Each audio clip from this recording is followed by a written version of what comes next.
Greetings, people of the past. This is Outpost 13, Transmission 2. Due to several maintenance issues over the last week, our transmissions have been delayed. We do apologize for that. Apparently, an irradiated ghoul wiggled his way into our oxygen purification unit. This unfortunately misaligned our AE-35 unit, which can be quite an issue. So unfortunately, relativistic communication was not my best subject in high school. That is why I am here in our station's academic library. Luckily, we have a copy of the textbook that we used for phased tachyon filter repair, written by my professor, G. LaForge, third edition, of course. We all love the third edition here in Outpost 13. Resource Tunnel 3 has also managed to collapse due to the irradiated ghoul, weakening the ice above our tunnel. This has taken with it our entire supply of toilet paper, as well as most of the Melba toast. Luckily, we were able to modify the floor sweeping robot to handle double duty. Also, to combat the boredom, my wife and I have begun a bridge night with the two maintenance droids from B module. Hello to them. Anyway, we do have some info for you finally. It looks like our AI has determined part of the issue that led to the cataclysm of 2389. And I quote, "Humanity evolved from earlier hominids." So don't do that, I guess. Other than that, we're still collating data, and we'll get that to you as soon as possible. In the meantime, let's talk about another selection from our media archives. Stanley Kubrick's The Shining from 1980. How you doing, Mike? I'm doing great. How you doing today? Fine, except for the TP situation, but Yeah, it's kind of rough. you're telling me. It's kind of rough when you're using rough things. So today we will be discussing The Shining, my One of the favorite greatest horror movie. movies ever put to film, right? Yeah, one of my favorite horror movies and probably just my favorite movie. It was written by Stephen King and directed by Stanley Kubrick. Um, Stephen King in all his glory. The novel was written in 1977. The man is a genius. I am a huge Stephen King fan.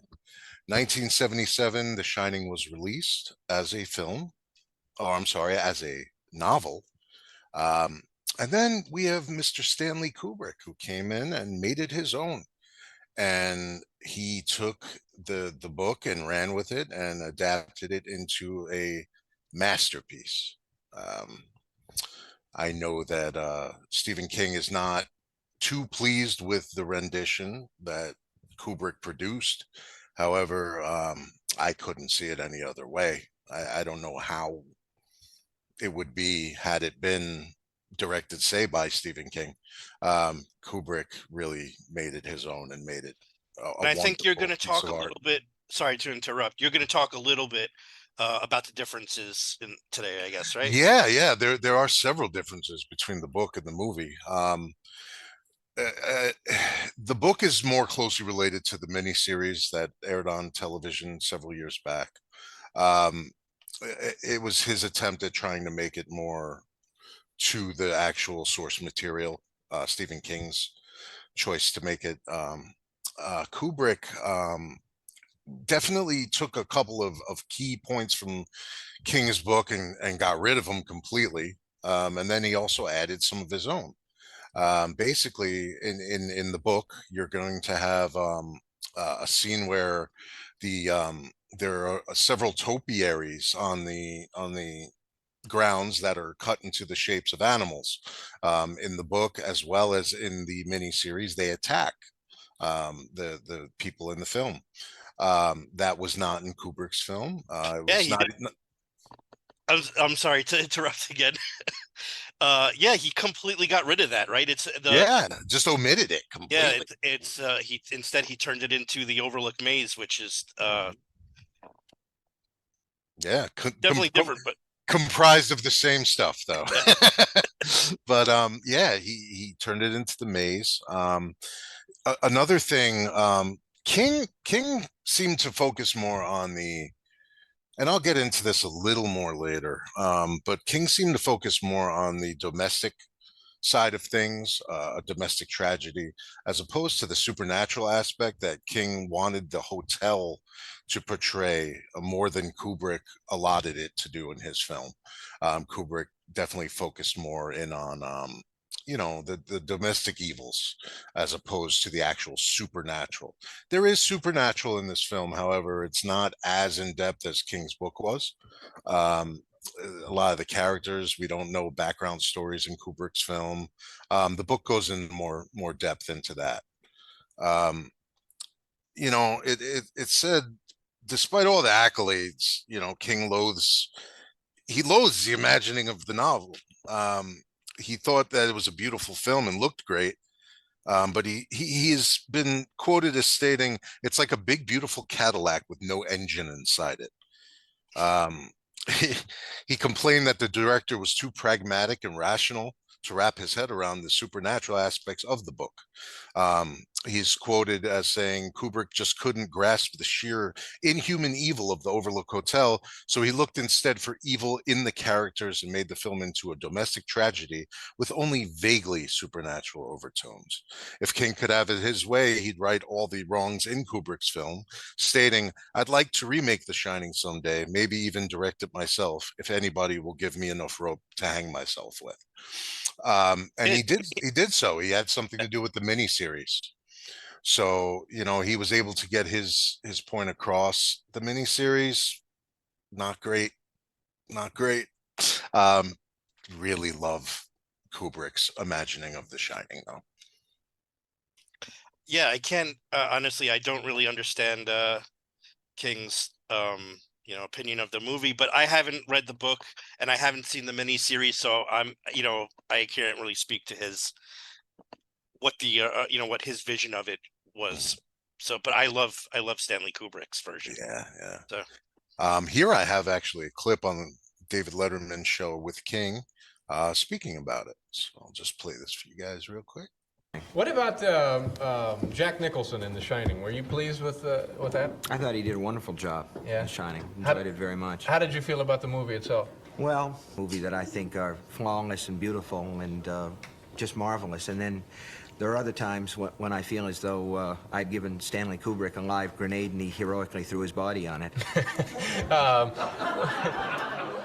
when Not quite sure what he meant about that. yeah, Um, I don't really get it, but he's welcome to his opinion. He wrote the story originally, so I don't. yeah, I think it's just a little bit of bitterness.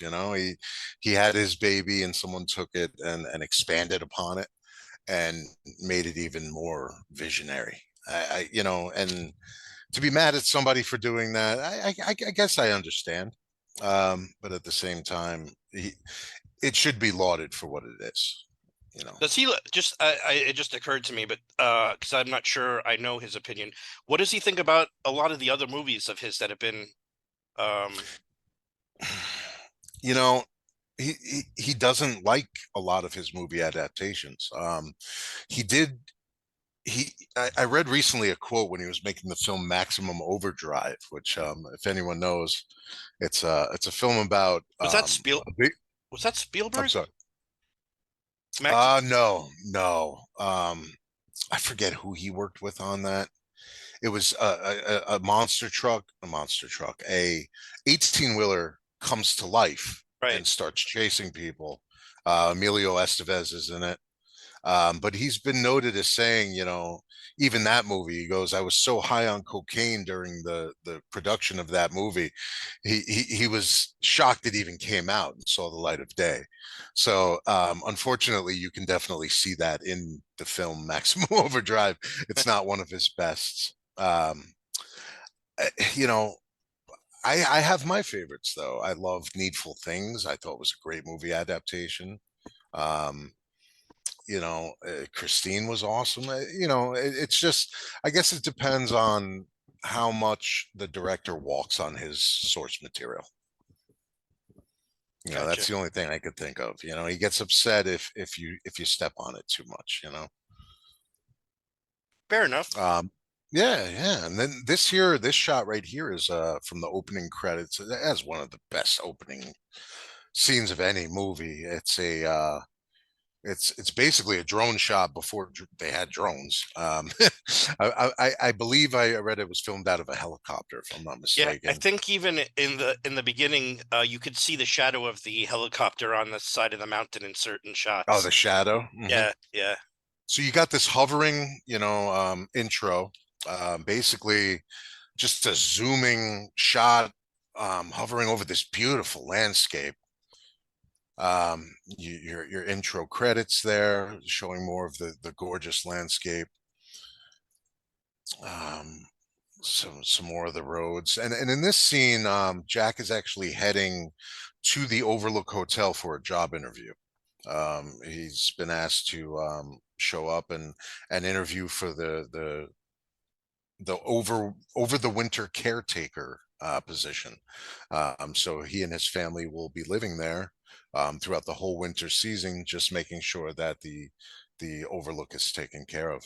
Hmm. I Again, it's love, Stanley by the Kubrick. way, the yellow Volkswagen Bug. I love it. Mhm. Yeah.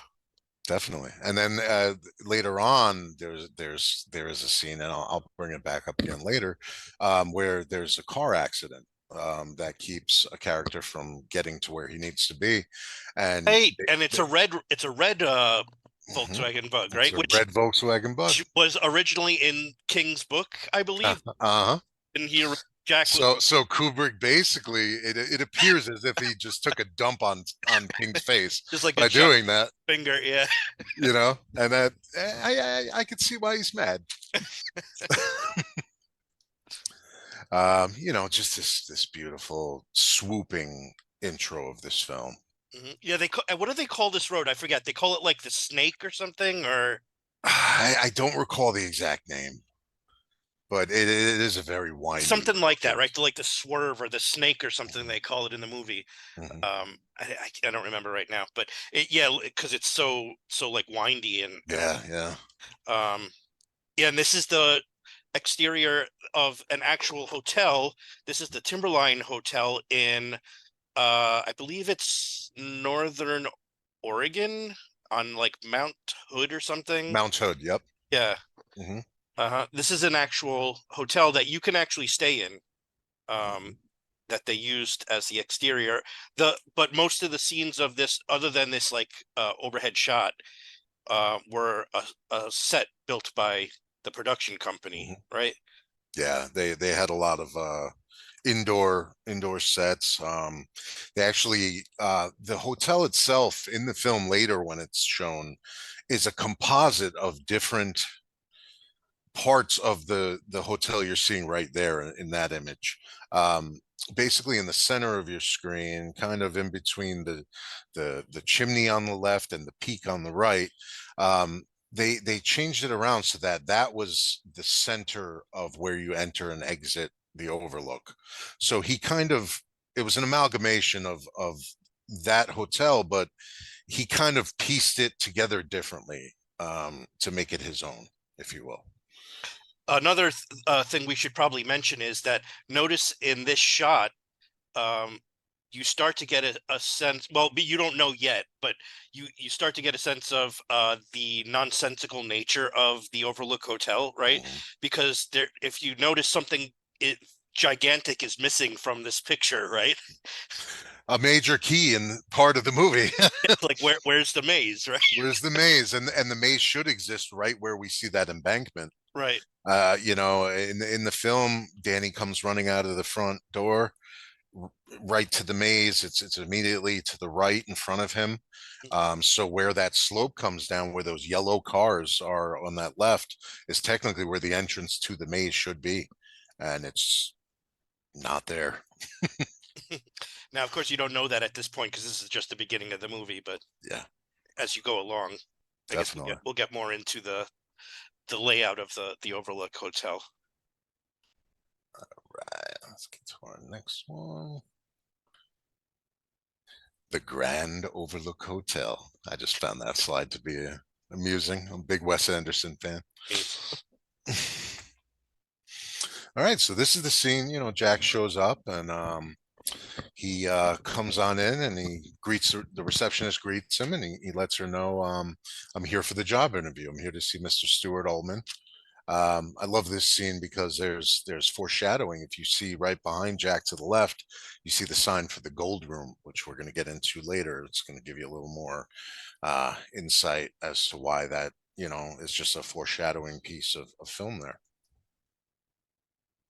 You got anything on this part, Chris? Nothing much other than the interiors here.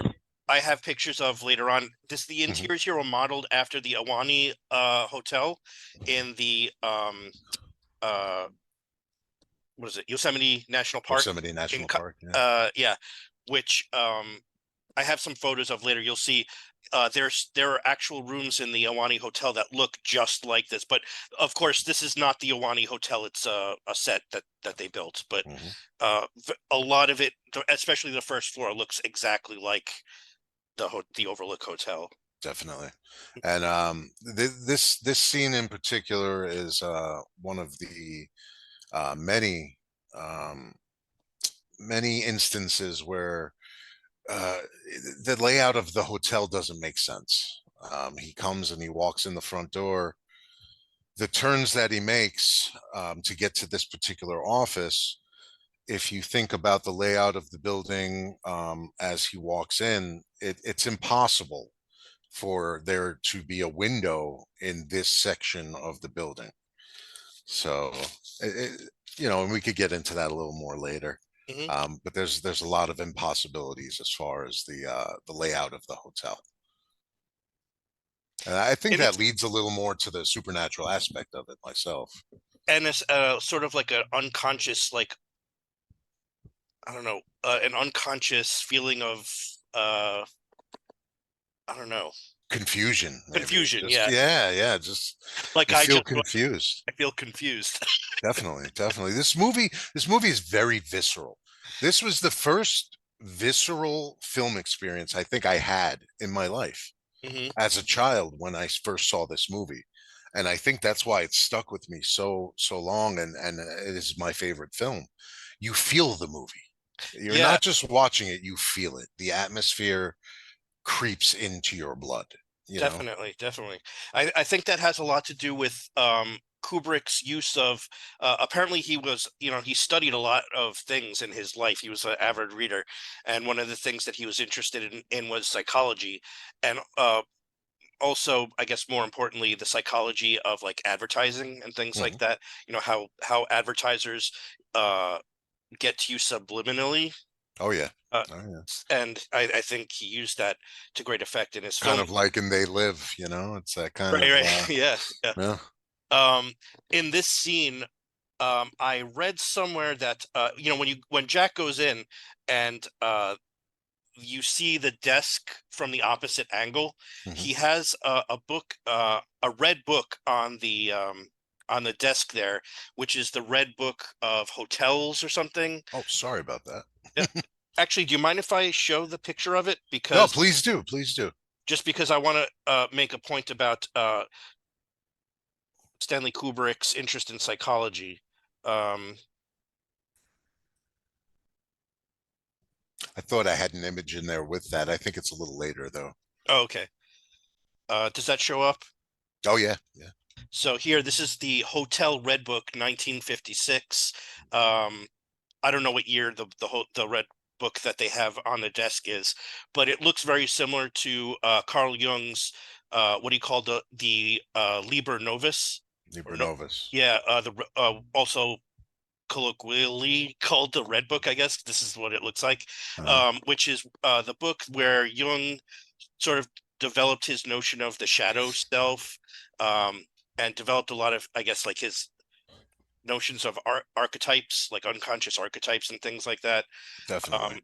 And Kubrick was very interested in getting this notion of the shadow side in his movies. not only in this one, but also in Full Metal Jacket. Apparently that was a big thing that he wanted to put in there. So I just wanted to make that note. I don't know if Kubrick actually meant to make that analogy, but I've heard, doing research for this video, that may have been something that It he. fits. I mean, if anything would be based off Jungian philosophy, it would be something that Kubrick did. You know, This book, it's however, though, was not released until 2009. It was not published until 2009. But Jungian ideas had been around for a while, so, and apparently he was interested in it. So yeah, I'm sorry. Go ahead. Oh, Finish you're fine. You're fine. thought. Okay, so yeah, that's all I want. That's all I just want that I wanted to say about that, just because we're on that scene right now. So Gotcha. yeah, let me Can you stop my get screen. in there, and I'll pop us back in there. All right. So we left off. He was going to be entering for his interview. Inside, you're going to see Mr. Stuart Ullman and his secretary. If I can proceed. So in at that point in the film, the scene quickly skips to this, and this is Danny having dinner or breakfast, probably, or lunch. It's PBJ, so it's more than likely lunch, with Wendy, and they're sitting at the table. And she's reading in the Rye. She's reading Catcher in the Rye and filling his face with smoke. um, this was from a time when every child grew up in a haze of cigarette smoke. Yep. So we move forward from this image, and here we are introduced to Tony. Tony is Danny's imaginary friend. He refers to him as the little boy who lives in my mouth. He uses his finger in this manner to converse with Tony. As Tony's speaking, Danny's finger is doing this. Tony has some dark messages for Danny throughout this movie. For a child, with an imaginary friend, it's kind of scary. What's living inside of Danny's mouth, and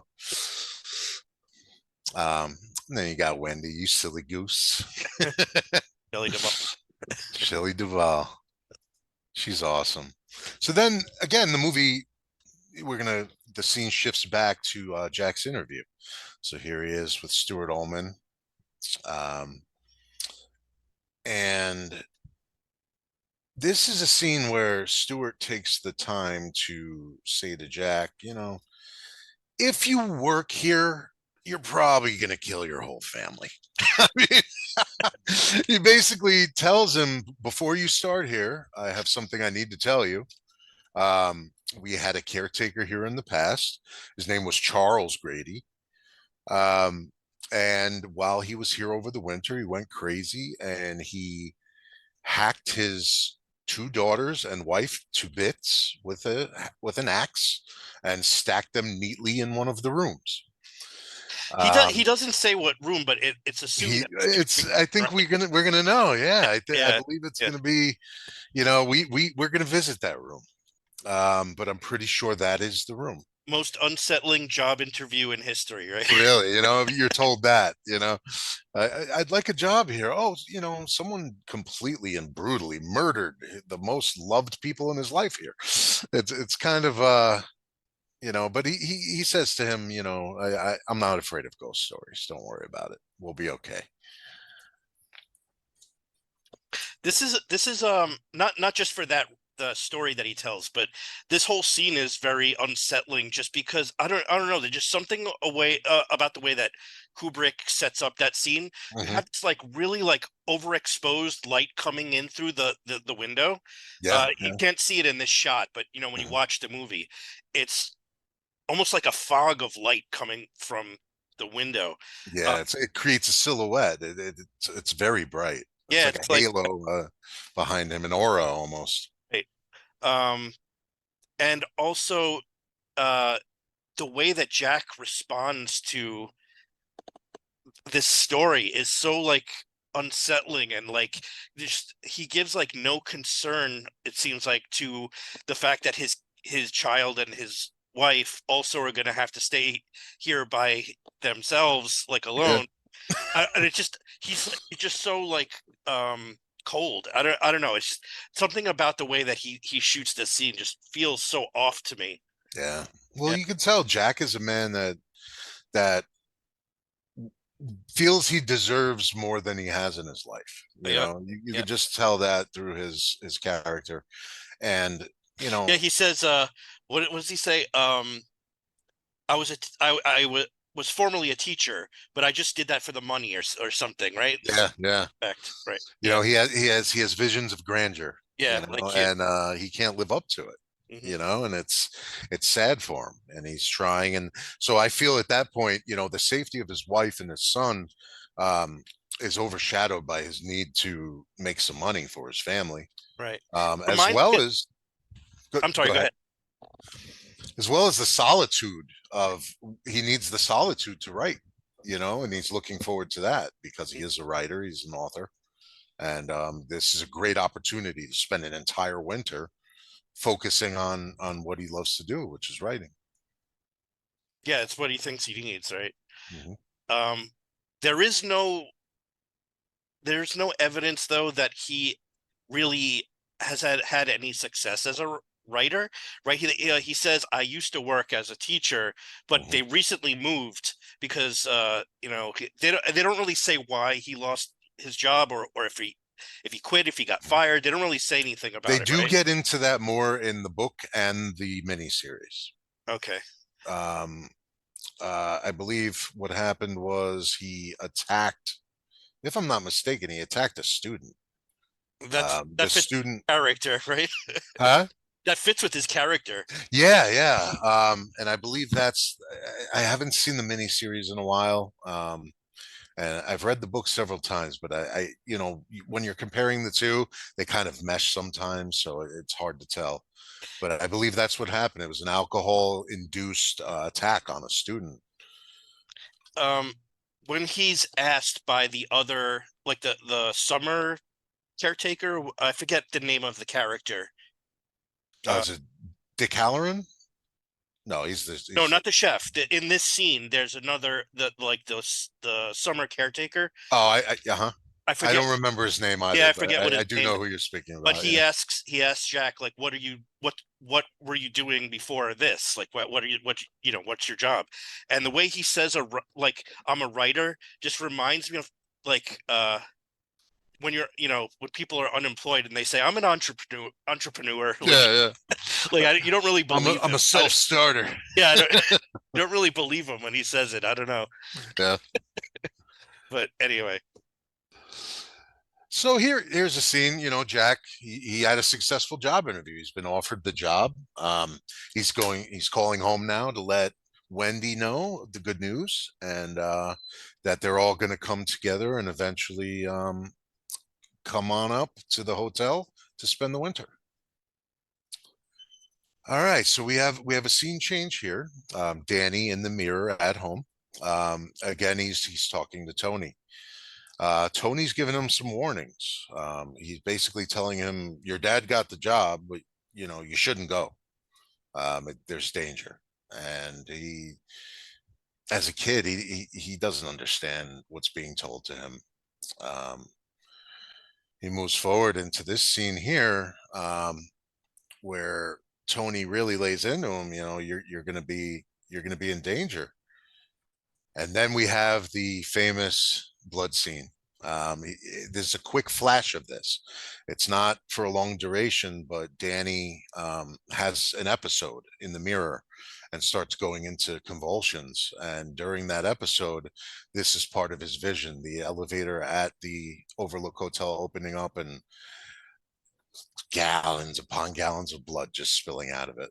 It's an iconic scene, beautifully shot, well thought up. You can't get any better.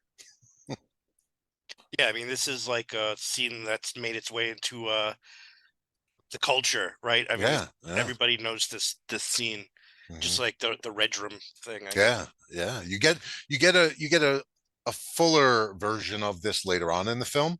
Mhm. In this part of the film, though, it's just a brief flash in Danny's head. which then causes him panic, of course.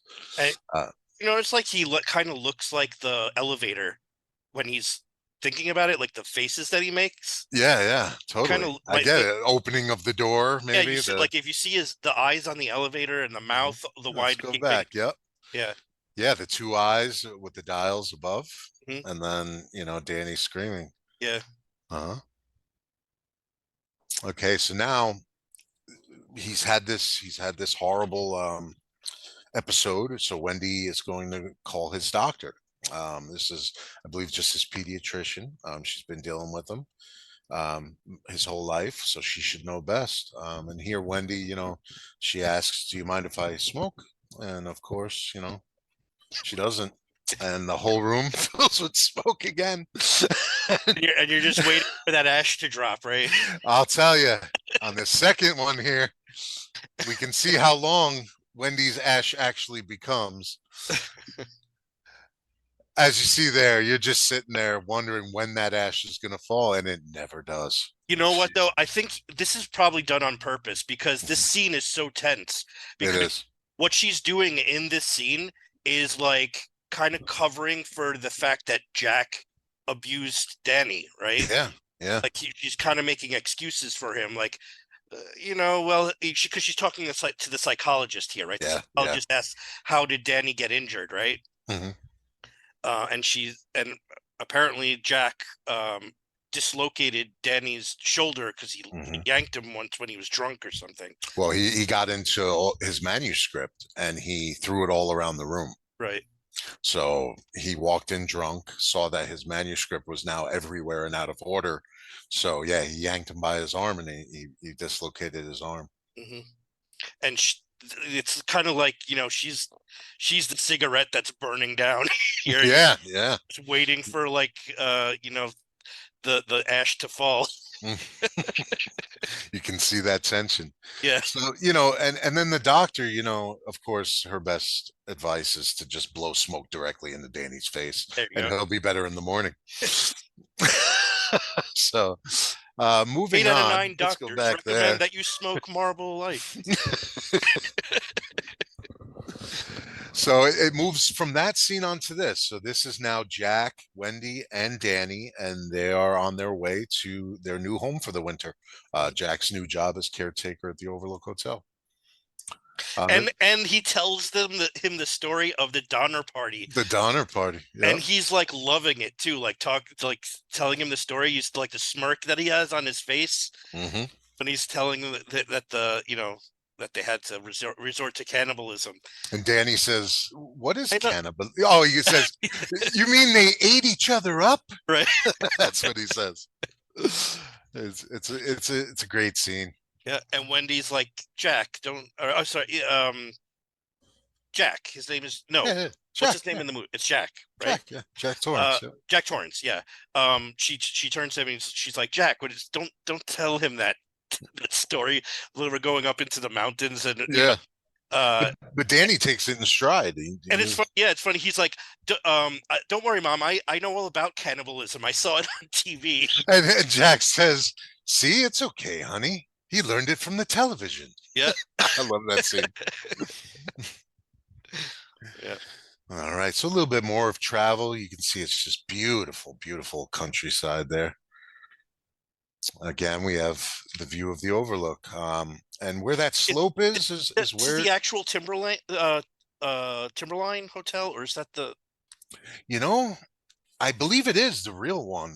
Yeah, it looks like it, right? Yeah, I believe it is because the Because parking it has that lot. like it has that pyramid thing in the middle. Yeah, I yeah, don't think the constructed set has that part. yeah. They, like I said, it was an amalgamation, so they kind of concocted their own building setup. Yeah, that's a cool shot with the like clouds on that. That's beautiful. Yeah, up on the mountain there. So this is the lobby as they enter. So that would be the front door. And like I said earlier, it's he moved the door where it originally would be in the actual hotel for the outside shots, but technically he rearranged the layout for the film. Danny then takes it upon himself to go explore. They tell him, oh, go check out the game room. Go look around, make yourself at home. So this here is the game room, and this is the first place that Danny visits in the film. Hmm. Um, for you younger folks out there, that is a payphone. That box there. You used to have to put a quarter in, and you rotary dial, which eventually became touch tone. But Do kids even know yeah, what quarters are these days? probably not. Probably not. It's all Venmo and whatnot. But yeah, this is a great. You got your cigarette vending machine. Right. Yeah. You got your ashtray on every table. Um, did you have anything about this photo that you wanted to say anything about? Not really. No, This is not the wall. The wall on the left-hand side with the photos. That's not the wall with the photo at the end, is it? no. That's the one by That's the by gold. the gold room. Yeah. Yeah. Yeah. So we press on from there. So Danny comes into the room and he grabs some darts. He starts playing on the dartboard, and he's making himself at home. And all of a sudden, he gets this feeling as if he's being watched, and he turns around and he sees two creepy twins standing there. And this is our first introduction to the Grady twins. Um, they're just standing there, creepy, staring at him, and they just eventually turn around and walk slowly out of the room. Also, can I make a note? Yeah, Can you go back to the previous picture? yeah, Not that one. The one of this the one. yeah. Yeah, That's when I mean, this is like seconds before we see Danny throwing the darts, right? I'm not 100% certain. This may have been a mock-up of the set, but if you're correct, I know what you're getting at, where things change around. Yeah. If you go back, Yeah, we'll go the back other one. into the. So Look at as you see there, yeah, the change in the scenery, right? yeah, this whole area with these seats here. Yeah, the chairs. There was no chairs in the. There were no chairs or a table. Was there a table there? There was a table there, but no chairs. No chairs. So the Yeah. chairs just mysteriously show up. Yeah. Everything else is the same though, but I out think of so. nowhere, there's four chairs. There, also, just to speak a little bit about the Grady twins. Also, Mhm. there's a common theme throughout this entire movie of like doubles and mirror images. Mhm. That this is one of the first scenes where he gets that image there, like that, or the idea of like the doubles, The duality, the or duality. yeah, It reflection actually of some starts sort. right in the beginning, when the car is driving down the highway, and the helicopter is, if you notice, is flying over like a river, right? Mhm. And the sky is reflected in the river Mhm. like a mirror. Yeah, And yeah, there's a lot of themes in the movie about which is like what's the reflection and what's the actual reality, right? yeah, yeah, Anyway, I just wanted to point that out, like that's they're the Grady twins, yeah, yeah, and most definitely. Danny and Tony, right? um Uh, yeah, and then you have Danny and Tony. That's his inner voice. So you I have a heard is duality there. in the book is Danny's middle name is supposed to be Anthony, I think, right? Yes. Yep. So Tony, that's Yeah. his He middle name. adopts it from his middle name. Yeah. Yeah, yeah. And it becomes his safe place. As Danny's been through a lot of trauma, and Tony is his voice of reason. Hmm. Because he doesn't. Or it's like He, defense mechanism. yeah, he has empathy from his mother, but definitely not his father. His father's caught up in his own thing. Hmm. He has, his demons he's dealt with alcoholism and losing jobs due to it, and he's a very frustrated man. He doesn't And seem to feel safe with his mother, though, because his father, obviously he's afraid of, yeah, but well, later, she's so sweet. She's so laid back and but she also subdued. doesn't protect him. She protects his father. Yeah, by telling the psychiatrist, Yeah. you know, um, lies and not telling her the truth of what's going on.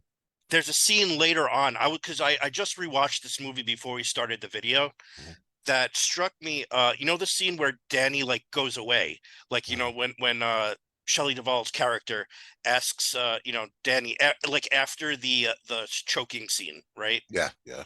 And Shelley Duvall asks, Wendy asks Danny, I forget what she asks him, but Danny's like, Danny's not here anymore, Mrs. Yeah. It Mrs. becomes he becomes Tony fully. He refers to, yeah, he becomes Tony, and he's like almost in this like fugue state, like he's hypnotized, right? Like he doesn't yet respond. It's like he's completely dissociated himself from the situation because he doesn't feel safe. His father is like this abusive person who's his caregiver, and then his mom, though she loves him and gives him affection, she doesn't really protect him, so he doesn't really feel safe, and he refers to her as Miss Torrance for Yeah, like when he speaks the rest of that scene, right? He doesn't refer to her as mom, or like, yeah, so Mrs. Torrance. yeah, yeah. Anyway, that just struck me like when I was watching it before we started the video. But No, definitely. It makes complete sense. So then Danny winds up leaving and he meets up with the crew. So now here we have Stuart Ullman, and we are introduced to, and that's the summer caretaker there as well, right on the right. on the right, yeah. And then with his back to us is Dick Halloran, who is the chef there at the Overlook Hotel. Mhm. And what happens here is go Scatman ahead. Brother, played by Scatman Crothers. Scatman Crothers, yeah. Wonderful actor. But yeah, known for his scat work musically. So you got Mr. Ullman there with the summer caretaker, and they steal Jack for a moment, and they ask Halloran, can you take Wendy and Danny on a little tour of the kitchen and show them how things are around here? So he comes over to the pantry, and this will come in again later, but this is a very important place in the hotel. He comes to show him around the pantry. While he's going through this list of everything that they have, I mean, he's literally listing every possible item that they have that you can eat or drink to Wendy. He looks over at Danny while he's speaking to Wendy. And this is the scene right here. This is him catching eye contact with Danny. Mhm. And while he's speaking to Wendy, Danny hears his voice. He hears Mr. Halloran's voice in his head. So Dick Halloran is speaking to Danny telepathically. And he's able to do this while still performing his normal duty of giving the tour of the pantry. Go ahead. Yeah, so I that's something that always, like, whenever I saw the scene, I was like, how is he talking to two people at the same time? Yeah, that's Like, a major fighting, working and chewing bubble gum. yeah. How do you do that? I think that it's I don't know. One interpretation, I think, is that he's not actually talking to Danny psychically. It's that Danny is like maybe fantasizing or maybe hallucinating it or something. Yeah. If you go just on the surface level, it's meant to seem like he's talking to him psychically, right? Yeah. So basically in this scene, he looks at him and he says, an ice cream, Doc. We have ice cream. Do you like ice cream? And then as we move on, he calls him Doc in front of Wendy as well. And Wendy says to him, Mr. Halloran, how do you know that we call Danny Doc? I don't recall calling him Doc in front of you once yet. How do you know that? And he responds in a joke. He says, well, he looks like a doc, doesn't he? And he kneels down and he says, what's up, Doc? And, we're starting to learn that Halloran has a little more going on up his sleeve than we initially think, and that he can see things, and he can read things that aren't normally able to be done by us normal human beings. So he sits here with Danny and he explains what's going on, because apparently Danny is afraid because he hears this man talking to him telepathically. And Dick Halloran sits with him and explains to him that what he did at that moment was something called shining. It's The Shining, and his mother could do it. Dick Allen's mother could do it. His grandmother could do it. It's been passed down through his family. He's always had this ability to see events from the past, see things that are to come, um, receive messages from people, send messages to people telepathically. Um, and he also realizes that Danny is particularly strong with this power for such a young kid. It almost frightens him. And that's just some more of him explaining what Shining is to Danny. And he says that like people, sometimes places can have a form of like shining Mhm. as well, right? Like the Overlook Hotel, Yeah, they can hold the memories, and they'll shine as well. right? And then you'll be able to see things that others won't. Hmm. And then we break to a scene, and I take it this is the next morning. They got settled in. Wendy's there. No, it's 1 month later. That's right. That's right. No, Thank you. yeah, That's where it cuts to. So this is a month later. So they've settled in. This is a little breakfast in bed. Wendy brought Jackson breakfast, and they're just kind of discussing, what he may do that day. And he says, I think it might be a good day for me to write. And she's like, good. I'll take Danny out, and we'll spend some time together. And he focuses on that for that day. As we come into this scene here, of course, Jack's typewriter. bouncing is not, he's not typing though. He's like bouncing his ball on the. Yeah, I got that next. He has writer's block. So here you see Jack. He's kind of hard to see in the image, but he's back by the staircase there, and he's throwing a tennis ball at the wall and catching it because he can't come up with any ideas, and he's getting frustrated. Beautiful scene there. I love the symmetry there. That's almost like a Wes Anderson kind of Oh yeah, yeah, definitely. vibe there, It's a great set. It most definitely is. Here, you're going to see the Overlook Maze sign. Now, this is what Wendy and Danny have decided to do for the day. They're going to step out and walk the maze. Again, as we said, the maze in the photos doesn't exist, but yet it's there. Logistics. Hmm. This is a great shot. I wish YouTube was okay with playing more clips than I'm allotted to be able to do, because This is a great shot, right? It transitions from. I'm sorry, I'll let you tell. no, please go let ahead. you Go tell ahead. it. Oh, No, okay. go ahead. It transitions from Jack like looking over this thing like this omnipotent deity, right? Mhm. And the camera like rotates to Mhm. get this vertical shot of the maze where little Danny and little Wendy are walking at first it looks like they're walking in the model, but then Uh-huh.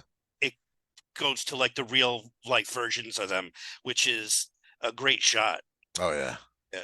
And here we are. Yeah, there you go. Yeah. I knew I had it in there. So if you look closely on the left there, that's a aerial shot. Somehow I don't know how they did this effect. I still can't for the life of me figure it out, because that maze is not real. It's not really that large. Hmm. So you have a model of a maze, and you zoom in on a tiny version of her walking with Danny in the center there. You see her on the left in the center in the red shirt, the red coat. But yeah, it's a great scene because it goes from this tabletop model, and the camera zooms in, and now all of a sudden you're zooming into the real maze with Danny and Wendy taking the walk. If you could hold on that Yeah, shot yeah. I'm 1 back up. second. I Mhm. There's like you've been mentioning about symmetry, right? And Mhm. I mentioned him a little while ago about like this common thread throughout the movie of duality and reflections and so on, which Mhm. is reflected in the symmetry of the maze. If you look, it has it has two axes of symmetry, right? A horizontal one and a vertical one. Mhm. Um if you've, there are mirror images from the left and the right and the top and the bottom. So you get that notion of symmetry. This also, the maze here also kind of reminds me, well, it kind of looks like the folds in a brain, right? Or like, Yeah, yeah, I could see that. like, I don't know, Definitely. if you like, lose oxygen to your brain or whatever, like sometimes you get those like geometric patterns Oh yeah, that you yeah. see, right? I get those naturally. Yeah, like when I stand up too fast. Yeah. It kind of reminds me of that. Um, and I think the maze in some way is kind of like uh gives you the feeling of like the disjointed nature of like the psyches of the characters, Mhm. right? Like you're lost in the maze of there's all these compartmentalized things. Like Danny is abused by his father, and I'm Mhm. sure there's issues there. Jack has like issues, obviously, from what you see later on in the movie. But Yeah, yeah. yeah, I think it's kind of like the maze of the self or something, right? Yeah, Like, a feeling of being helpless yeah, these almost people even. don't really are not really aware of who they really are, like what Mhm. they're doing and stuff. I don't know. Mhm. That's kind of what I get from the feeling of the Most maze. definitely, and I could see it too as them feeling helpless, being lost, Yeah, not being able to find their way out of a situation. in a You know, way, the entire hotel is kind of like a maze because, like you said at the beginning, it's Mhm. the layout is nonsensical, right? It's nonsensical. Yeah, it Yeah, just doesn't.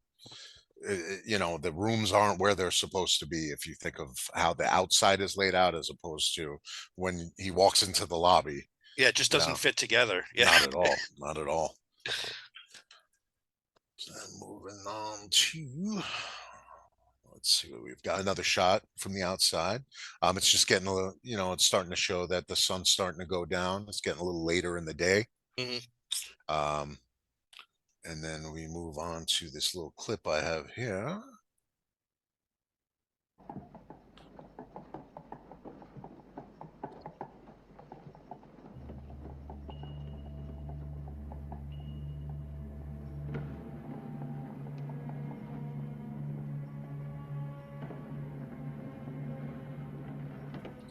So that is what Danny is doing when he returns back to the hotel.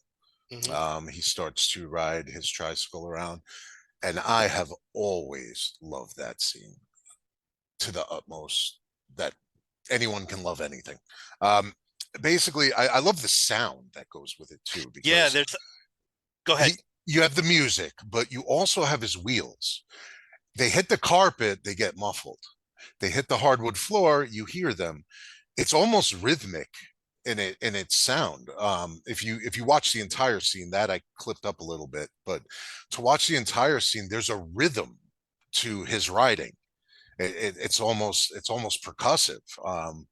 You'll have he's riding and it's and then he hits the carpet, it stops, and then in between there's some wood, so it keeps a pattern going, and that struck me as pretty interesting. It's almost musical.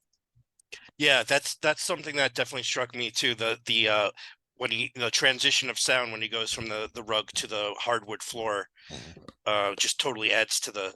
It really does, Yeah. yeah. And of course the rug pattern is like iconic, Of right? course, Yeah. of course, it's just the best thing ever.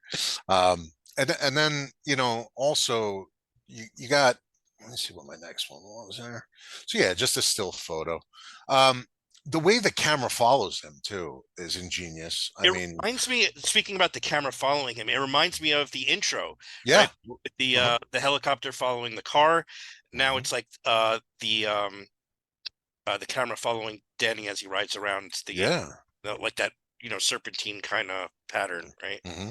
Yeah. And it's really a beautiful shot, and Blue and just red too. Blue and red is everywhere in the movie. Have you noticed that? yeah, yeah, Yeah. yep, definitely. So this is Danny in this scene while he was riding his bike. Something calls to him, and you see him. He's looking to his left there, and something's going on. What's over in this area? And he takes a peek over, and he notices that the one room that Dick. I forgot to mention this earlier. Dick Halloran had stated to Danny to stay away from room 237. Danny asked him earlier as they were seated at the table, what what's up with room 237? And it kind of shocked Dick because he had no idea Danny would even know about that. And then we harken back to Jack's interview where he was told that the two girls and the wife by the previous caretaker were hacked to death and neatly piled up in a room. Um, it's never stated that this is the room, although I am going to suppose that room 237 is the room where the bodies were kept. It seems like that's what they're pointing towards, right? Yeah. It's just that there's a reason that this room is so dark and hideous. It's the only room that you see in the hotel other than the Torrance's apartment, which is not one of the hotel rooms, right? Yeah. It's basically just for the It's a suite for one of the suites for the staff. yeah. Right? Uh-huh. Yeah. So Danny gets off the tricycle and he walks over to the door and thankfully at this point the door is locked. So we transition over from that scene to Jack typing. And again, we have a beautiful rushing in scene, coming from behind, slowly encroaching on Jack's back there as he's typing. You have the wonderful sound of the keys going on the old school analog typewriter. And he's just at work. He's busy at work, and he's over here really concentrating. He has a real passive look on his face. No real problems going on in his head. You don't get that from this scene. However, Wendy shows up, and just wants to find out how he's doing. And she comes to him and how's it going? How's your writing going, Jack? And the sweetest thing, she just comes over and shows love. What a normal wife would do with her husband. Show that she cares about his interests and what he's doing.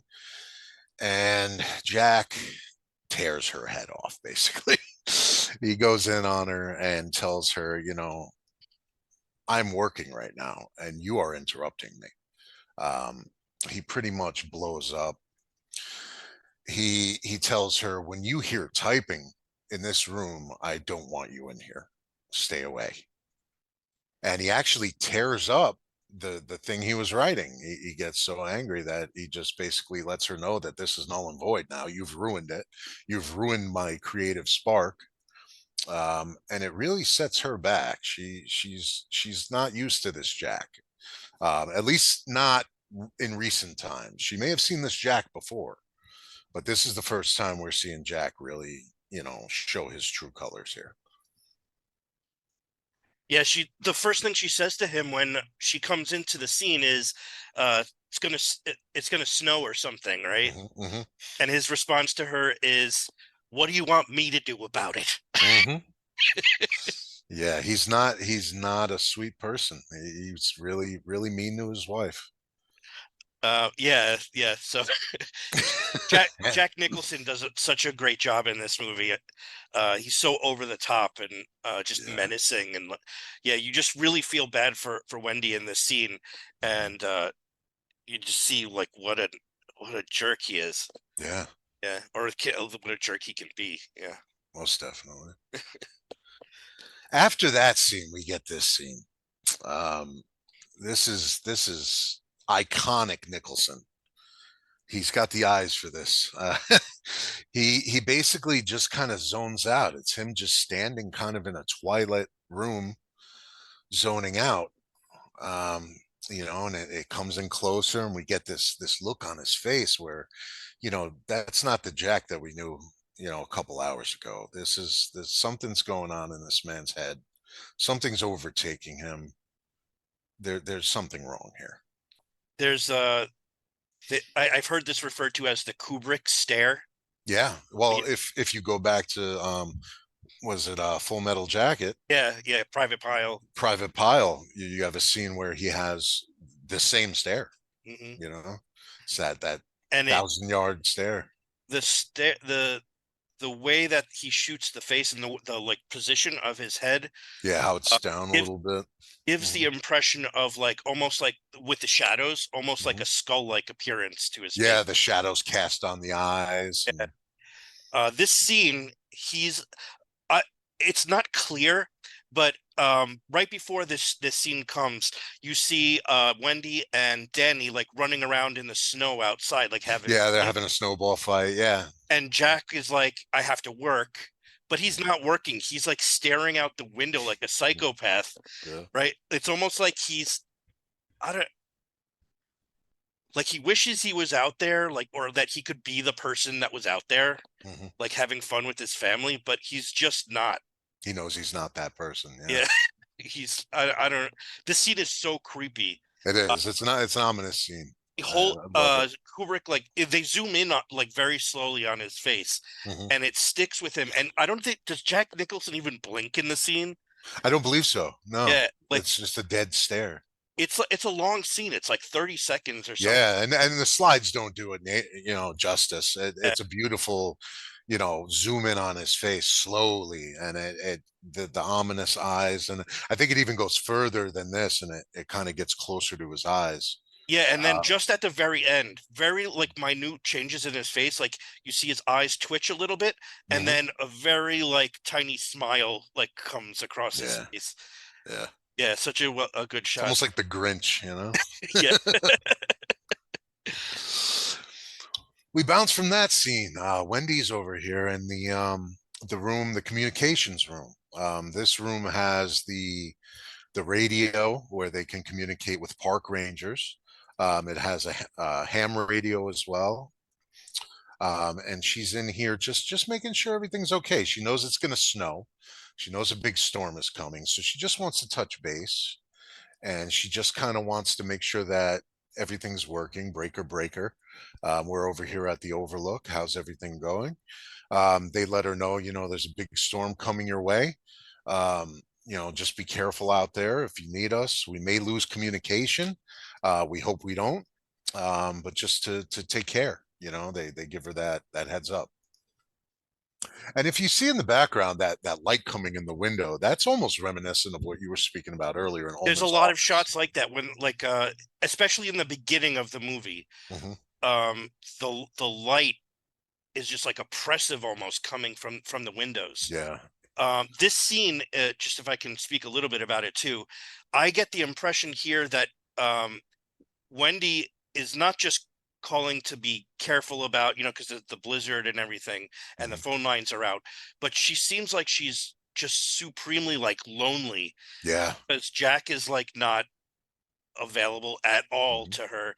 You see She, that in the way she talks with the park ranger, yeah, it's almost like she doesn't want them to go away. She just wants Yeah. to like talk, right? Just a friendly, like, hey guys. Yeah. Yeah. Just like some other contact with someone who's not a child and someone who's not a psycho. Exactly. Exactly. Because by this time we're months in, probably, right? Right. You would say 2 months in, maybe a month I and a who know half. That's another thing. Like Kubrick doesn't give you a really good sense of how long things are taking. No, every now and then you'll get the 1 month later up on the screen, but Yeah, it's like, what are the titles? They're like 1 month later, then it's like Saturday, Sunday, Monday, Thursday, yeah, something like yeah, that, right? they And do then the it's days like of the week. 8 a.m., 4 p.m.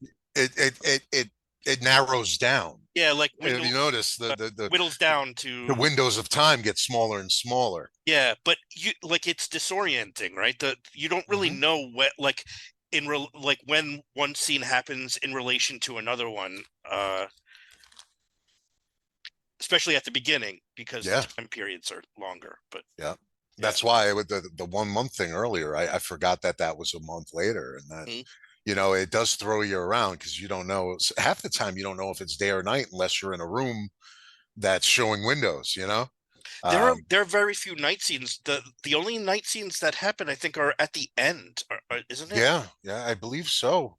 Unless I believe there's a couple night scenes that take place within the hotel, but we don't know it's night. Could be. It's just kind of because there's things going on.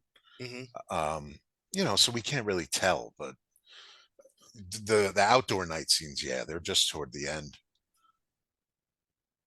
Just a nice shot of the room here. It's a It's hard to beautiful, believe. grand room. Yeah, it's hard to believe that they built this as a set. It's so like large and like I don't know, majestic and So Danny takes another little ride. He's riding around and he turns a corner, and what does he find? He finds the Grady twins again. And the Grady twins are repeating, "Play with us, Danny. Play with us."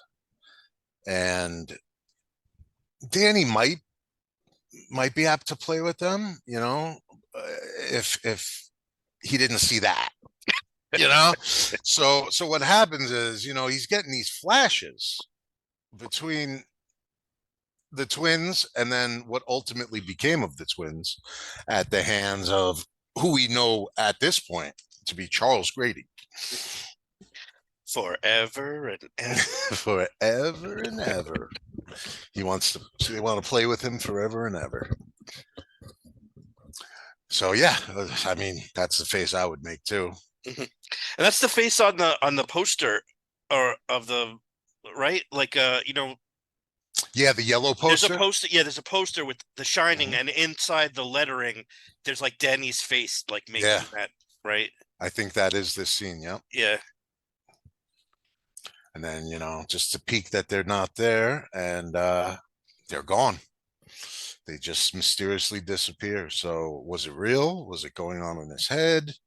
We don't know at this point yet. We just know that there's some going ons in this hotel. All right, so Danny returns back. This is such an uncomfortable scene. It really is. And I only have one slide for this. He's sitting there, Jack is sitting there, and Danny comes slowly walking in the room looking really traumatized. He just saw 2 dead children appear to him as ghosts. And he walks over, and Jack beckons him over, and he comes over and he sits on Jack's lap, and they start to have a discussion. And Danny looks at Jack and earnestly asks him, "You would never hurt me and mommy, would you?" And the look on Jack's face is not showing that he would not ever hurt them. He kind of brushes the question off, and you can tell he's just lying to Danny. "I would never hurt you. I would never hurt you or your mother. I love you." He also his response to that question is like with paranoia. He's like, "Did your mom tell you to ask that?" Yeah. Mm-hmm. I also want to say set something. up almost. He's starting to get like paranoid and starting to like feel like the environment is against him or something, right? Like he also says something though here. Danny asks him, "Do you like being here in this hotel?" And Jack's response to him is, "I wish we could stay here forever and ever." Just like the 2 twins. Imagine hearing 2 dead children tell you that, and then have your father tell you that. So that's, it's a very unsettling scene. It's also a scene that, people have alluded to, possibly mean that there's sexual abuse going on. Yeah. It's never, displayed, not explicitly. It's not explicit. It's just, it's kind of thrown in there that, that could be a possibility at this point. Which makes the movie like even darker if that's, I mean, there are reasons to think that might be, the case from some of the like, the symbols in the movie, but who knows? But we do know for a fact that Jack is an abuser anyway, because be it physical, sexual, mental. Right. I mean, he's just an abuser in general. Yeah. So, so the snow hits. They get pretty blanketed in that big storm that was coming. We bang back here to this is a pretty cool scene. And there's a couple reasons for that. Hey, I just love the picture. It's just the colors, the composition. This photo tells 1,000 stories. But if you'll notice, in this frame here, Danny is seated on one of the diamonds of the carpet, and he's playing with his trucks. And you can't see anything around other than carpet. It seems like that carpet goes on for miles and miles. We get a scene switch, And I don't know if you can tell, but the arrow that Danny's seated on is facing behind him in this scene. Well, and you notice here, none of this was shown in the previous scene. Had that been an over the head shot, you would have seen this planter. Um, so the diamonds also change direction. Hmm. Oh, I'm going a little too far there. I've always interpreted this as, because what happens next is, supernatural, like in Yeah. quotes, maybe. Mhm. We don't know, but it's kind of like, because the rug like changes, like a mirror image. Yeah, yeah. It makes me think of, like, like Danny like passed through the mirror or That something, does tie in a mirror Yeah. image. Yeah, I didn't think about that. Almost like a reflecting portal, like something, he goes into the spirit realm or who knows. Just His alternate personality, like Tony or something. yeah, maybe becoming Tony at that time, I to don't know. be able to face his fears because Tony's stronger. Because if you notice, the thing that sparks this scene, Hmm. he's playing with his trucks, right? Yeah. And down uh the like pathway into Hmm. the opening of the diamond, Hmm. what rolls through there? There's a ball. Not just a ball, it's a tennis ball. That's true. It's a tennis ball Just like Jack was that throwing Jack at the was wall. throwing, right? Uh-huh. Very interesting. Yeah. So that could be perceived as impending doom, right? The To ball's coming at you. to me, it means, or I should say, none of the things that I think about this movie are like definite. Yeah, I don't think anything anybody thinks about this movie is definite. To me, it seems like Kubrick is implying that this is the scene where Jack abuses Danny again, because right after this is when Danny has the bruises on his neck and everything. That is Right? true. Jack has the dream that he murdered his family. All this stuff is happening while Wendy is down in the basement, like taking care of Mhm. the hotel and stuff. And we'll get to that. See, Danny stands up. He hears a noise. The ball comes at him, and then he hears a noise. It's like a door opening. Yeah, room 227, not 227, 237. Oh, Mary. So room 237, the door just pops open. And it's the same door, of course, that he looked at, earlier on, and it was locked.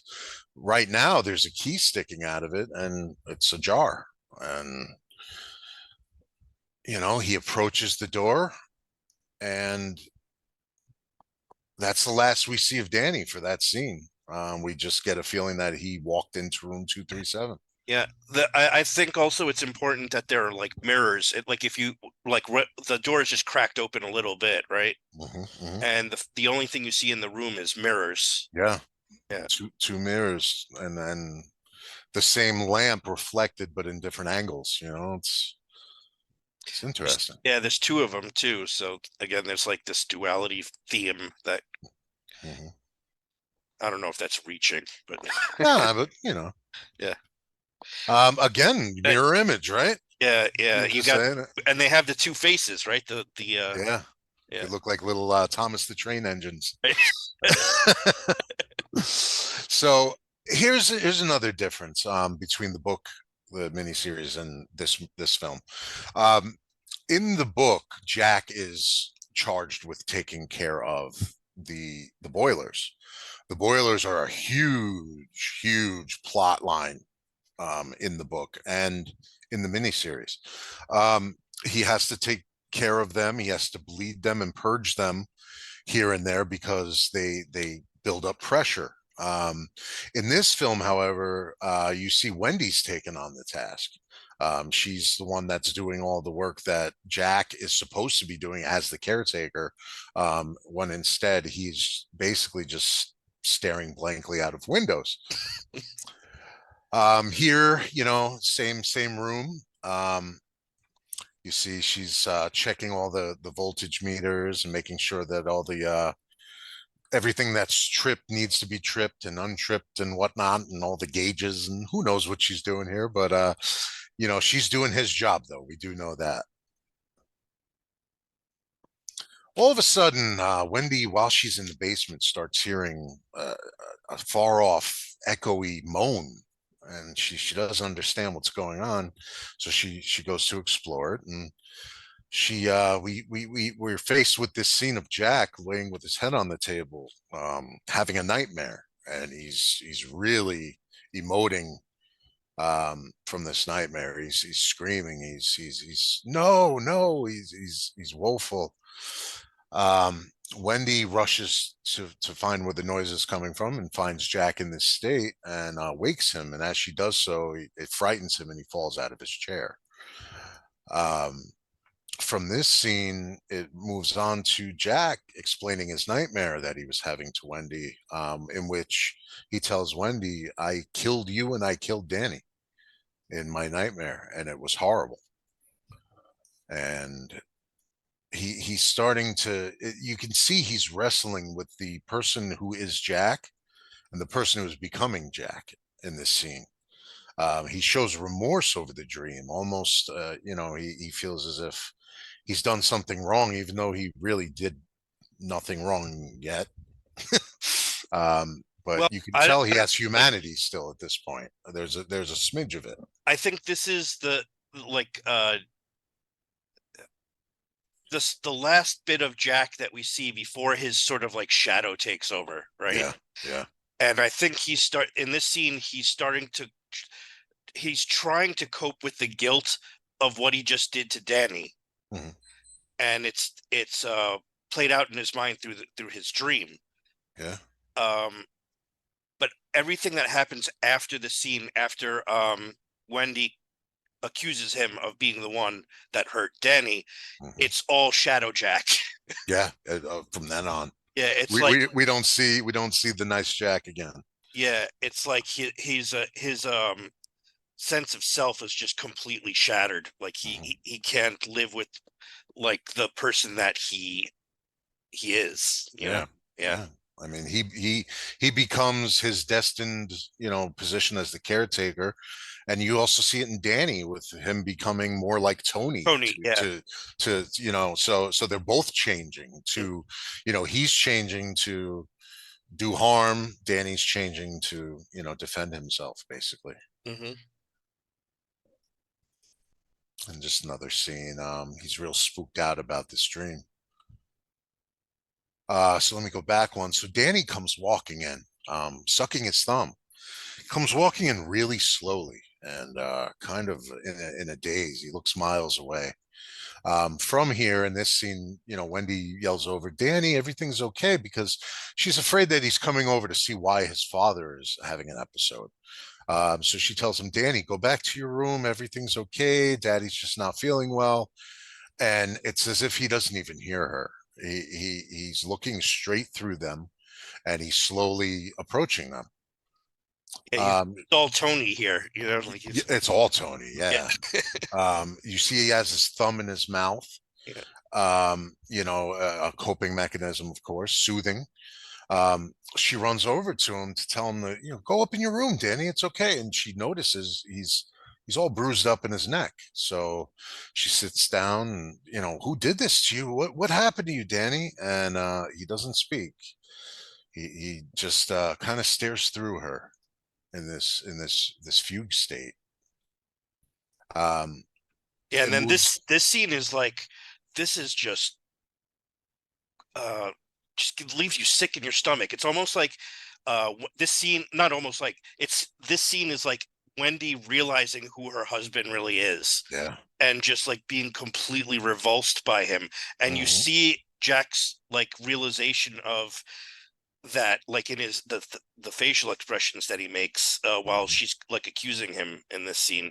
Yeah, like he's like, what have I done? I don't. Yeah.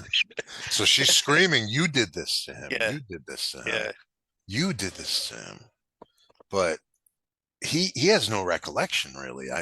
It appears in this scene he may have done it to him, but it appears that he genuinely does not have recollection of it.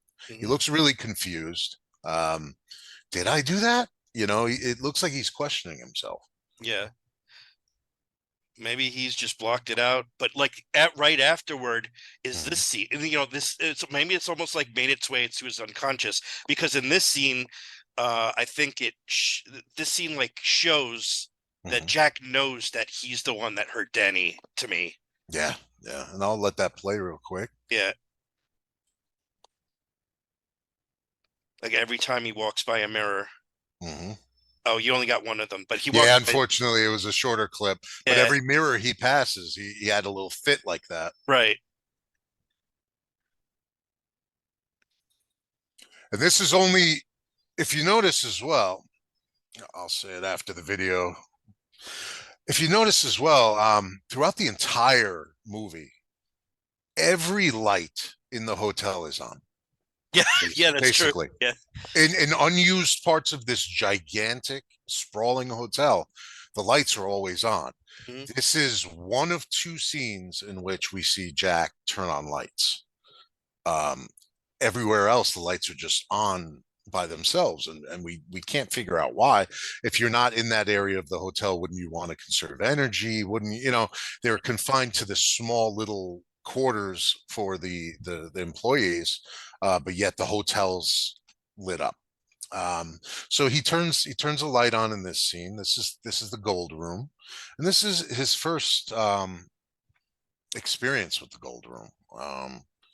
You know, we've mentioned before that Jack has alcohol issues in his past. He hurt his son under the influence of alcohol, and what better place for him to sit at than at a bar? Um, you know, he's really setting up for failure here in this scene. Yeah, he's like going back, like he's overwhelmed by what he did, and he's like going back to it, wishing he could go back to his old coping mechanism of like drinking, right? Yeah. He sits right in front of a mirror, he like closes his eyes, and he's like, oh God. And when he opens his eyes again, it's we got good old Lloyd. I like you, Lloyd. I always liked you. You're always the best of them. Best goddamn bartender from Timbuktu to Portland, Maine, or Portland, Oregon, for that fact. These scenes are great. Like Jack Nicholson had a lot of fun with these scenes. Yeah, yeah, and especially, as you could tell, like yeah, like all past, like all Shadow Jack. It must have been just an absolute like riot for him to like. Yeah, just let it all go. Just be your most primal psychopathic self. Right. You know. So yeah, Lloyd the bartender just shows up out of nowhere. Jack sits down. He's wishing he had a drink. I wish I had a drink right now. Well, careful what you wish for. Lloyd shows up, and Lloyd's willing to serve. So Jack asks for some whiskey, I believe, or bourbon. Jack's here with his glass, and he's starting to drink again, and he tells Lloyd, you know, unfortunately, Lloyd, I thought I had 220s in my wallet, but I seem to have misplaced them. And Lloyd lets him know, Mr. Torrance, your money's no good here. It's on the house. You can drink as much as you need to. Wendy then comes running in. Danny has told Wendy that it was actually a crazy woman that attacked him as opposed to Jack. So Wendy's feeling some remorse now. She's also feeling some fear, hence the bat in her hands. There's a crazy woman in here with us. And Jack's response to this is such a great line. He's like, are you out of your fucking mind? Are you out of your fucking mind? Exactly. And that's his response. And unfortunately, you know, she's not. This is what Danny told her. So this whole time she's been thinking that Jack abused Danny when it in reality is some crazy woman. Scene cuts. We got some feet. We got some beautiful artwork on the walls. And notice too, like this is another one of those Wes Anderson type symmetrical shots, you know. Yeah. And also the, you know, again that the symmetry and the doubles thing. Definitely. Yeah. Moving on, Scatman Crothers, where he's at home and He's laying around, Got and some stylish pajamas, by the way. he really does. I really like that top. It's nice. So we got the artwork, of course, that's on Scatman's walls. I couldn't do without that. Scatman's a randy old guy. Uh, but that's a heck of an afro on the left. Yeah. That's a lot of hair. So at this point in time, Danny begins to he's as scared as he could probably be, and he begins transmitting messages out into the ether, and Scatman picks him up, and they link. They link in The Shining, and Danny's able to convey to Scatman that there's trouble. To Dick Halloran, there's trouble brewing. This is Danny sending out his message to Dick Halloran. Again, in a convulsive state, drooling. It's almost as if he's not able to control it. At this point, Tony has taken over and is, letting Dick know there's trouble coming. So Jack now, of course, has to go find out what happened with this crazy woman. There's a crazy woman. In order to prove to Wendy that there is no crazy woman, he has to go and explore. So he takes a walk over to room 237. Can I just say, I love the design of this room. The green and like purple and black carpet, and like the like purple couches. It's so like it's like almost like like an illusion or something, right? Like, yeah. It almost makes you go cross-eyed, like Of the course. walls and everything. And I would fall on those stairs all the time. I mean, how can you put that pattern on stairs? That's wrong. And then you got that. I'm sure you have a picture of this, but the lime green bathroom. Yeah, we're gonna get to that. So then we go into the bedroom. Same kind of decor. You also notice that there's a ton of lamps everywhere. I mean, he loves his lamps. You got the two in this scene, and if you looked back, there was a third in the other room over there in the corner, and then onto the two next to the bed. So there's three lamps in just this one tiny bedroom. And then over here is the bathroom. So as we're progressing forward, we enter into the bathroom. Initially, Jack walks into the bathroom. We have a curtain that is more opaque than this. I believe this is a mock-up of the bathroom. The curtain that he sees is not as transparent as the one we're seeing here. Yeah, it's more as you see in this scene. It's more patterned. And the lady behind the curtain that he walks in and initially just sees her silhouette behind the curtain, then slowly starts to pull the curtain back. And it is a nude young woman, and it throws Jack off. He doesn't have any idea of what is going on, what he's feeling. Why is she here? What's going on here? She steps out of the tub and she starts to approach him. He likes this. Again, showing his abusive nature, his disrespect for his marriage. He's got some thoughts going on in his head right now, as referenced by this photo. He begins to voraciously kiss this woman, with his eyes closed at first, and he opens his eyes and realizes that there's a mirror directly behind him. And what's revealed in the mirror is he is holding a decaying corpse. And this corpse is not a beautiful young woman at all. It's, however, a hideously disfigured and decaying crone of a woman. She comes walking at him with her hands outstretched, much like the Mummy or Frankenstein. That giving that ominous presence with the hands, and she's just cackling. She's cackling like a psychopath, and the fear in his eyes is real. It's a very scary scene. He almost like you ever had like dreams where like you can't scream, like something scary happens and you can't scream? So Jack's reaction kind of reminds me of that in this scene, because he tries to vocalize like a grunt or something, but it seems like he can't even get it out. Yeah, back here it's like his breath is taken away. hmm Which is funny because in the next scene, he's going back to the apartment and he's like, "There's nothing there." So he backs away from room 237. The hag again. And then he goes back to the apartment, and that's exactly what he does. She says, Jack, what did you find? He says, nothing. It could have been his guilt for kissing this spirit, this rotting corpse, or it could just be him not wanting to admit that to himself that he saw that. But he tells her, I think Danny did it to himself. And this seems to really upset her. Yeah, I think he's if you could go back to that scene, Yeah. I want to just say something about it.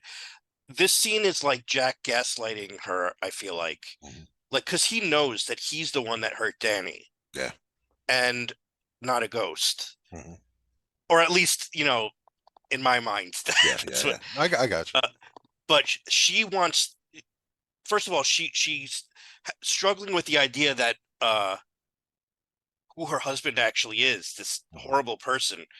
And you could see it in her face, like the dilemma, like, what do I do? Like, she feels trapped, right? Mhm. And she's like, I think we should take Danny to a doctor. We need to leave the hospital. And the second she says that, Mhm. Jack changes to like getting furiously angry at her. Yeah. And he blows up at her and he's like, That's actually you've been fucking up my life for whatever. You're not gonna mess this up for me. And there he you go. and he like storms out of the room. Mhm. Um, yeah. And then, but prior to that, Danny's in the other room listening to the whole thing, Yeah, and he looks and like traumatized, like he's, yeah, he's having another shining moment, and he gets the vision of the elevator again during this scene. Just signaling that impending doom. He knows that he's helpless, and his mother is obviously in fear of his father. She's not going to be able to do anything to stand up for him. So what is he to do? We change scenes again quick from that scene. this is a night scene too. Yeah, this is a night scene. This is Scatman Crothers, Dick Halloran. He's calling to the park rangers just to make sure because he had that shining moment with Danny. He knows something is up, something's amiss over at the overlook. So he calls the park ranger and he just wants to check in with them.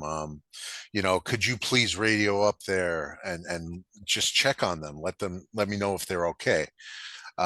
He tells him, I would, Mr. Halloran, but communications are down. The storm has wiped out all communications. So then we move on. Jack has left after blowing up at Wendy. Dick Halloran called to check up on them, and Jack takes a walk. He needs to walk it off, and his immediate thought is to return to his safe spot, which is the bar stool. Yeah, it's like his defense mechanism. He Mhm. feels it seems to me like this scene, I'm sorry to interrupt, but You're good. You're good. like he feels like this is where he belongs, like among these like society people, right? Yeah, He yeah. should be this famous writer. He's writing the great American novel, Mhm. he thinks in his mind. But so there's this great party with, like, at the beginning, Ullman says, this hotel, like all the best people have stayed here, like royalty and Mhm. famous, stars, movie stars, and so on. And it's like he's retreating to his fantasy, because he just had this moment of terror where Wendy wants them to leave the hotel, and he Mhm. doesn't want to leave the hotel because he knows he hasn't written his book. He knows that Mhm. he's not going to be successful when he leaves the hotel. This is like the only strand left of that he can keep of like what he thinks of himself, right? Yeah, yeah. Because once they leave the hotel, it's all over. Uh, and That's and true. not only that, He has friends here, right? He if has. if he actually did abuse Danny, there might be some real consequences for him afterward too. Mhm. If Very people true. so I feel like this is him retreating to his fantasy Yeah. of being like this high society person. And on top of that, you're going to notice in this scene, where did these balloons come from? All of a sudden, there's balloons and streamers, and it's a party scene. and that wasn't there before. And he's turning a corner here, and he hears music. He hears, there's something happening. So he proceeds to the gold room, um, where then he realizes that the gold room is packed with a party. There are hundreds of people there. Um, no one should be in this hotel. It's the dead of winter. He's the caretaker, but yet the whole room is packed, and it's a soiree. He sees Lloyd again, um, and he asks Lloyd for a drink again. Um, he gets his drink. However, this time he had the 220s, which I found was funny. Right. Lloyd says your money's no good here. Yeah. But before he said, I left the 220s. This time he brought the 220s, and that's when Lloyd says your money's no good here. So he turns around with the drink and he starts to strut away. It looks like he's going to hobnob and walk around the room. And he bumps into a waiter here. And the waiter spills a tray of drinks all over his shirt, all over Jack's shirt, and all over his own shirt. And I'm terribly sorry, sir. Let me take you to the restroom. I'll help you get cleaned up. And we enter the restroom, and What a great scene, right? I mean, look I at love this room. Yeah, it's just such a beautifully made set and shot too. Like It really is. I can you go back one Yeah. thing before we get to the scene? I just want to note here how different Jack's demeanor is when he walks into this room. Mhm.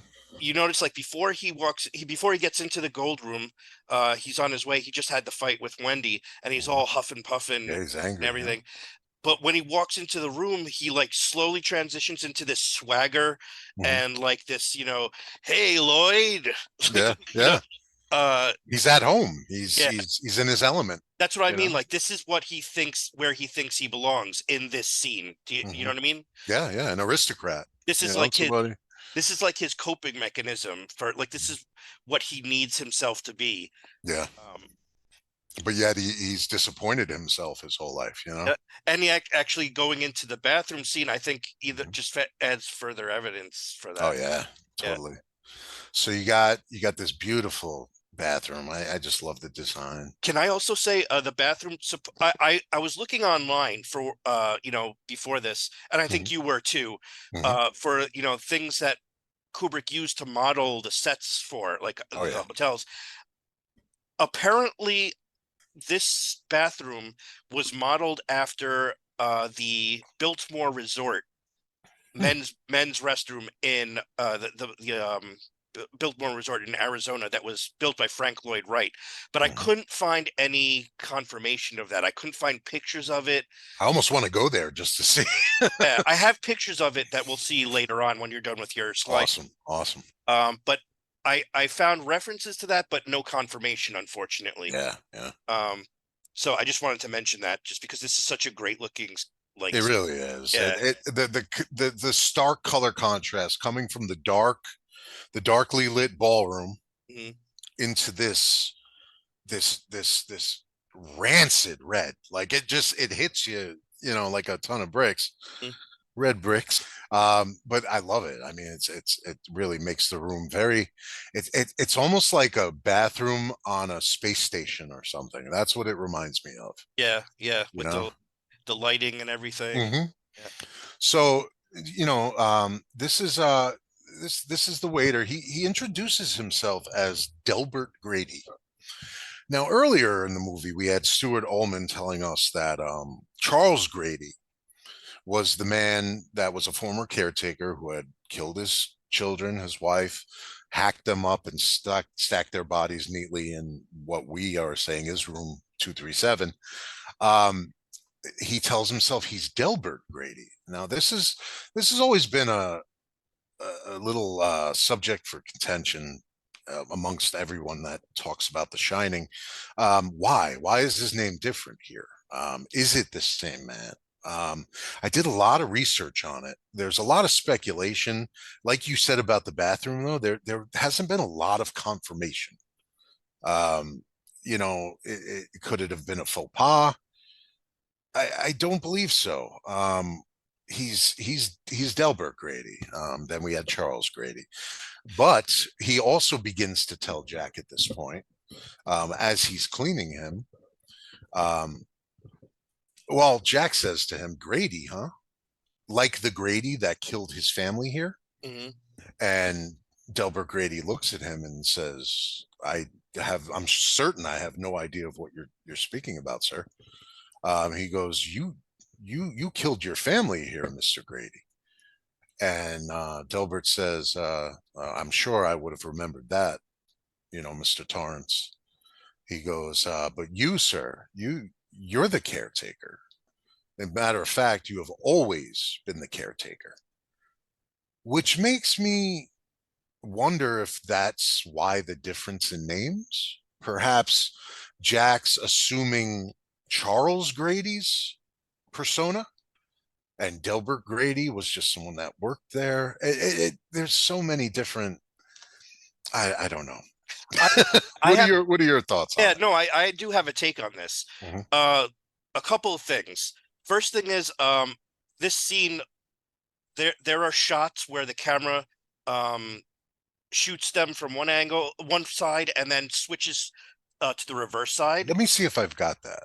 um, which makes it, what I'm trying to get at is Delbert Grady here is Jack Torrance. Yeah, it's Uh, like his reflection. yeah, We've because got if the mirrors you in the notice, like background. every scene where Jack sees a ghost, he's staring in a mirror. Yeah. So the like ghosts that Jack sees are really reflections of him. Mhm. Like they're either in his mind, or they're hallucinations or something. Yeah. Coping mechanisms. I don't know. But I think that there's a lot of ambiguity that Kubrick put into the movie to give you that sense of unease. Yeah. Things don't make sense. The hotel, the layout of the hotel doesn't make sense. The Mhm. maze keeps changing its layouts, right? It's Yeah. different. The like the mistakes in the mise en scene, right? Mhm. The like, things appear and disappear Yeah. behind, right? The lighting changes Mhm. in between. Certain lights will be on and then they'll be off in the next scene. He's trying to like make the audience member not sure what's reality and what's like a hallucination, like what's the mirror and what's the real life, which is what I was trying to get at before. Yeah. Yeah. And this is another area of confusion. Mhm. He like he says Delbert Grady, and you see Jack's like, he looks confused when he says that, Mhm. um because it wasn't like the audience members like, wait, did they say at the beginning it was Delbert Grady, or did they Yeah. say it was Charles Grady? Mhm. I think it's just meant to like fuzz that line Yeah. between Throw you what's off. real and what's not.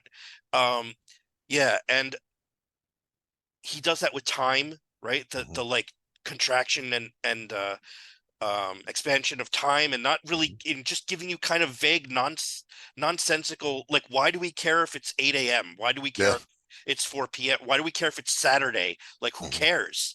Like, Mhm. what's why is that there? It's all the tricks of a It's master. like I said, Really. I think it's this like ideas, the ideas that he had, because if you remember, I was reading, he was very interested in the way that advertisers get to their audiences subliminally. Mhm. And I think he wanted to have, he tried to do that with his films. So Yeah. here he's giving you this like, set the audience a sense of unease, and you kind of register it, a lot of it, like, unconsciously, and it just makes you feel weird. Like, Mhm. you know what I mean? And you're kind of like, what's going on? What is, Yeah. Yeah. you know, um, There's a lot of scenes that cause confusion, and yeah, yeah. and that's I'm certain it's on purpose.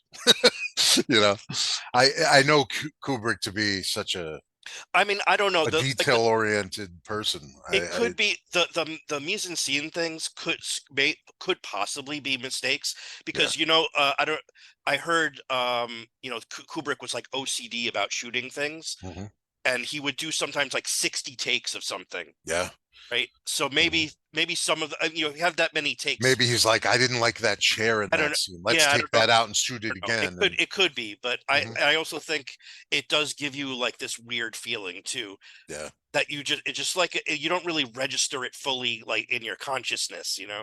no, things just change, and there's And no. he does this thing also. I was mentioning this before, not on the video, but we were talking. Stanley Kubrick was interested in um, how advertisers reach their audiences Mhm. subliminally through images, and I feel like he implemented that in his filmmaking. Yeah, So yeah. a lot of this stuff could have been done to make the audience uneasy, maybe through their Yeah, mind games, basically. not like consciously registering what they're why they're feeling uneasy. Mhm. Um, so yeah, I know that's my take Oh, I on went too Delbert. far. That's my take on Delbert Grady. Yeah. But I think he's a reflection of Jack. So, Mhm. um, and then of course, there's like the mirroring, right? So Jack, I don't know if you're not on the Grady photo Oh, anymore. I don't know if you meant to do that or not, but yeah. um, uh, Jack says you were the caretaker who murdered your wife and two daughters, right? And Grady's like, I have no recollection of that, sir. Mhm. And then but then if like a couple minutes later, he's like telling Jack, I corrected my wife and I corrected my, and you should correct your family too. Oh yeah. Um, He gives him a job to do, yeah, basically. yeah. Sends him on his escapades. So we cut from that scene, and then we have Dick Halloran, Scatman Crothers, rest in peace, great guy. Hmm. Um, he doesn't like the fact that he can't get in touch with the family, so he jumps on a plane and he's like, screw it. He goes home for the winter. He doesn't work at the hotel all winter. He suns himself. I think he's in Florida. So he jumps on a plane and he goes to check on this family that he's very concerned about. Um, Takes a long flight. Once he gets off the plane, gets in a car and drives in a heavy blizzard. This man is really dedicated to making sure this family's okay. Hmm.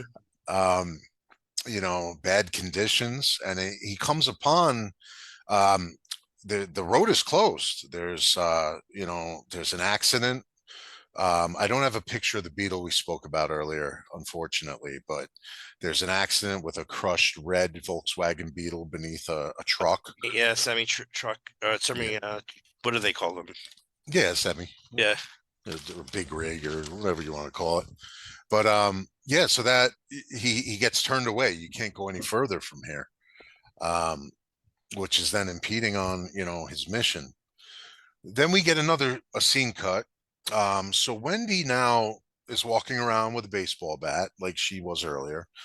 I don't think she wants to let go of that thing. She doesn't know what's going on. Is it a crazy woman? Is it Jack?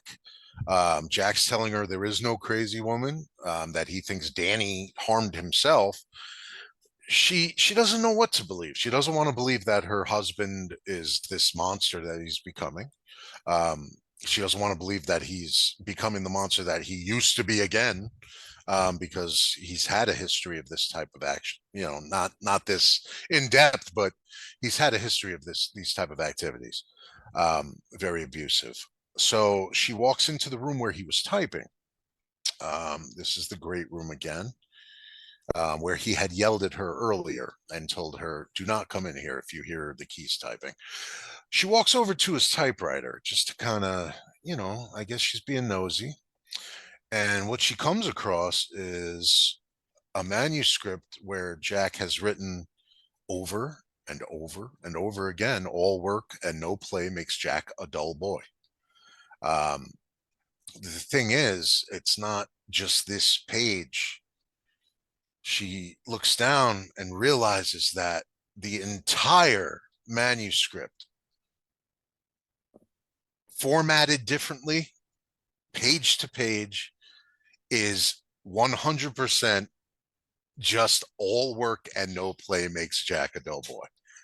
And I don't know, but that's kind of frightening. You think your husband is working on this great story, and there are just literally hundreds of pages with the I same sentence. I just picture like her heart just sinking, like, oh my God, my husband is completely nuts. Yeah, just to sit there and And just type this and over and over. just think about like you feel it like viscerally for her here. Oh yeah.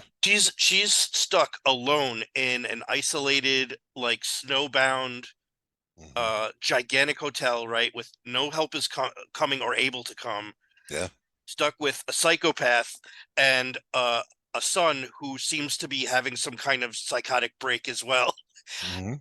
And she's like, what do I do? Like, what is like, there's no help from Jack. She's not gonna be able to take, No. you know, and this scene deteriorates obviously as it goes on, um, with a famous scene, but So yeah, as we get into here, so Wendy gets caught. She's looking over Jack's manuscripts, and he walks in the room, and she spins around, and she knows that she's been caught, and she knows that she's in for it at this point, and you can see it in her face. This is where Wendy changes, I feel. Um, this is the point where she snaps in her way. yeah, definitely. I agree with that. Like, You so know, now all three characters are kind of just they're just their ability to cope with the situation. There's just no, they don't have the ability to do it anymore. Like no, they nobody, don't. and Yeah. actually I think Wendy, like later on, it doesn't start yet, but when she starts hallucinating at the Mhm. end, Yeah, actually, we'll show that. yeah, We'll yeah, get okay. I yeah. won't get ahead of us, but But yeah, we'll get to that later. yeah. But you in her face, you can see it from here on in the rest of the. She, I don't know if it's makeup work, but she's highly distressed. she Uh, does a great job in this scene, she but does. yeah. She does. It's you feel for her, you empathize. That there are stories that Kubrick basically treated his cast poorly, purposefully, to force method acting onto them. Hmm. Back then, the method acting wasn't what it was today. Today you have movies where people will lose 400 pounds to play a role, and really do it. Um, Back then, Stanley Kubrick had that vision of being a method actor, and his way that he went about it was to psychologically terrorize his actors, and he did so with Shelley. She was losing hair during the filming. I believe a lot of the looks of fear and despair on her face, I believe them to be genuine. I've You heard know, also the Scatman Crothers, Mhm. after going through the filming of this movie, vowed that he would never work with Stanley Kubrick again. Yeah, I'm sure he's a tough guy to work with, but Yeah, I'll tell you though, he got results. yeah. I may not agree with his methods, but he got results, especially in this film. Uh, you feel her pain. Hmm. So Jack is approaching her at this point, and he's telling her, he starts telling her, "What should we do with Danny?" And she's confused, like, "What do you mean? What should we do with Danny?" Like, she seems to be thinking, what should we do? He's in trouble, but at the same time, he's kind of talking, we need to do something with Danny, like get rid of him. Like what, so now her fear has jumped up like threefold, so she's backing her way up a set of stairs here, and he starts following her. She's crying, "Please, Jack, don't hurt me. Don't hurt me, Jack." Um, we progress here, and he tells her, "You want to do it? Or you want me to do it?" I'm not gonna hurt you. I'm just gonna bash your brains in. Just bash him right the fuck in. So, yeah, he's not going to hurt her. He's just going to bash her brains in. So at this point, she really has no other alternative. She knows he's coming for her. She clocks him in the head with the bat. He takes a fall down the stairs and is rendered unconscious, as we see. Jack laying at the bottom there. From this point on, Wendy proceeds to try to find out what she's going to do with his body. He's obviously a threat to her and Danny. She has to put him somewhere where he won't, pose that threat. Apparently, her memory harkened back to when Scatman Crothers showed her the pantry. So she drags his unconscious body through the hotel into the kitchen, and then they approach the pantry. This scene frustrates me. She's trying so hard to get this door open, and it frustrates me because I can feel her frustration. I can feel her panic. Jack is starting to wake up. Yeah, he's starting to stir. Yeah, and she's like, I got to get him in here before he would, he's able to. And what she doesn't realize is that that pin that's attached to the chain there in that photo has to be pulled in order to open the door. So she is, she's trying to open this door with no results because she's so panicked. And finally, she figures, oh, I got to pull the pin. She gets the door open and proceeds to drag Jack back into the room. And he's, what are you doing? He's coming awake. Well, where are you bringing me? He's looking around. He's very confused. He's disoriented. She winds up getting him in the room and locks the door behind her, however, locking him in the pantry. At this point, Jack begins to speak to her through the door. And he's asking, Wendy, at first he shows anger. And he starts to soothe his voice. He brings it down a notch because he's trying to play to her weaknesses, and empathy being what he knows to be a weakness of her. He goes from being angry to eventually, bringing it down a notch and pleading with her. I'm really hurt, baby. I need help, Wendy. I need to see a doctor. You really hurt me, hoping that it would lure her into possibly opening the door for him. This does not happen. She grabs a butcher knife from the kitchen. And then, he continues to, let her know that, you got to get me out of here. And then there's a scene where he speaks. Do you want to talk about the cat scene? What he tells her about the cat? Oh, he's like, you're not going anywhere. He says, I sabotaged the snow radio, cat. the snow cat and the radio. Uh-huh. Like, go check it out. Go check it out. And so yeah, he cut off all radio transmission. He took the fuse out of the radio, and he pulled a part out of the engine of the snowcat.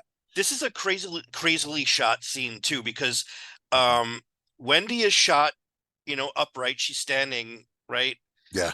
But Jack, every time they go back to Jack, it's shot underneath in this weird angle. Yeah, I watched there was a small behind the scenes small short film that Vivian Kubrick had produced, Stanley Kubrick's wife.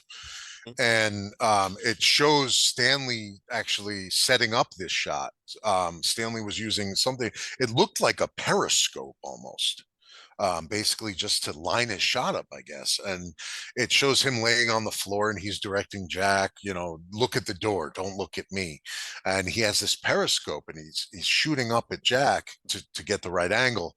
It's really interesting. If you get a chance, it's on YouTube. Go check it out. It's I guess if you just typed in The Shining Vivian Kubrick, you would. I realized actually on my copy of The Shining, I realized that that's actually a special feature. That's great. I haven't had a chance to watch it yet. I wish I had had a chance to see that before we shot the video today. It's really good. It doesn't really shine so much light. It's more behind the scenes stuff. It's interesting to watch. I recommend everybody watch it that's watching this. Yeah, I definitely will watch it at some point soon. And if you haven't seen this movie, by the way, please go out and do so. I know we're going through the plot in detail, so you're going to know all about it. So you may want to make sure you've seen this movie. And if you haven't seen it, you're missing out big time. So now Wendy starts to devolve a little bit in the kitchen. She's starting to wonder if what she's doing is right. You can see it in her face. She crashes to her knees. She begins to weep. You know, that's my husband. How can I leave him in there? That's what I gained from the scene. Hmm. And at the same time, just being in complete fear for her son and her life.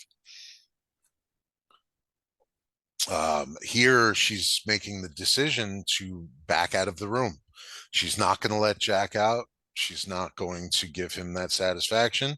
She's not going to give him the opportunity to hurt her or Danny any more than he has. So she backs out of the kitchen holding the butcher knife. And she goes check out the She goes to check it out. So she steps outside, and this is the first time we're gonna see her leaving for a little while. Steps out into the snow. I always love this scene here when she's forcing the door open against the snowdrift. Mhm. It's pretty cool. And she takes off out into the snow. There's several good scenes in that special video I just told you about, the Vivian Kubrick video about this scene, which check it out. It's really interesting. This is this is by the way, this is all a set. This is not shot Yeah. in the actual hotel locations, right? Yep, this is all a set, as was the maze, of course, but because the maze didn't really exist, but it was all indoor set. Hmm. So we see her here approaching the garage that has the snowcat in it. It's its hood is open. She comes in and to her horror finds, this piece has been ripped out of this vehicle in a way that she can't repair it.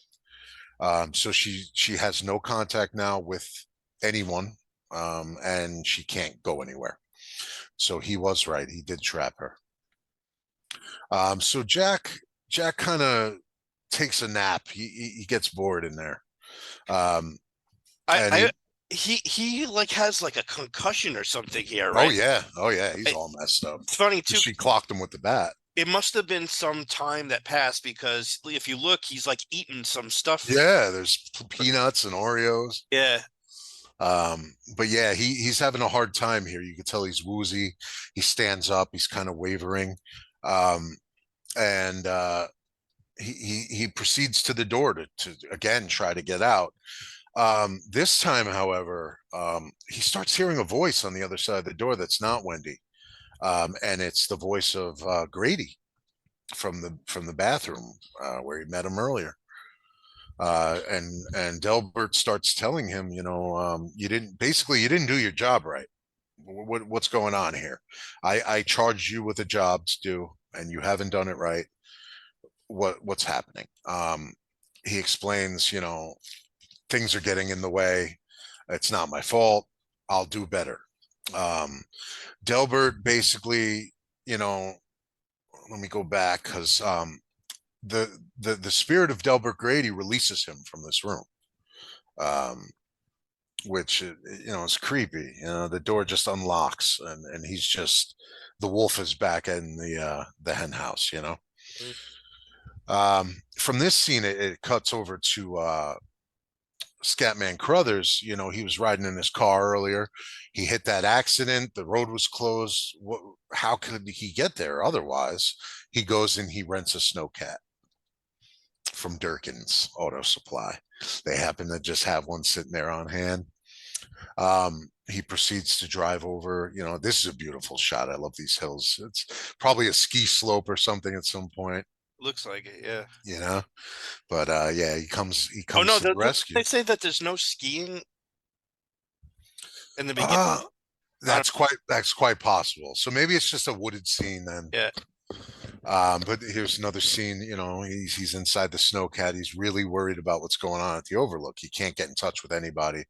And he had that shining moment with Danny, so he knows something is amiss.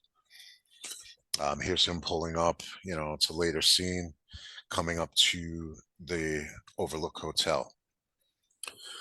So now we cut scenes.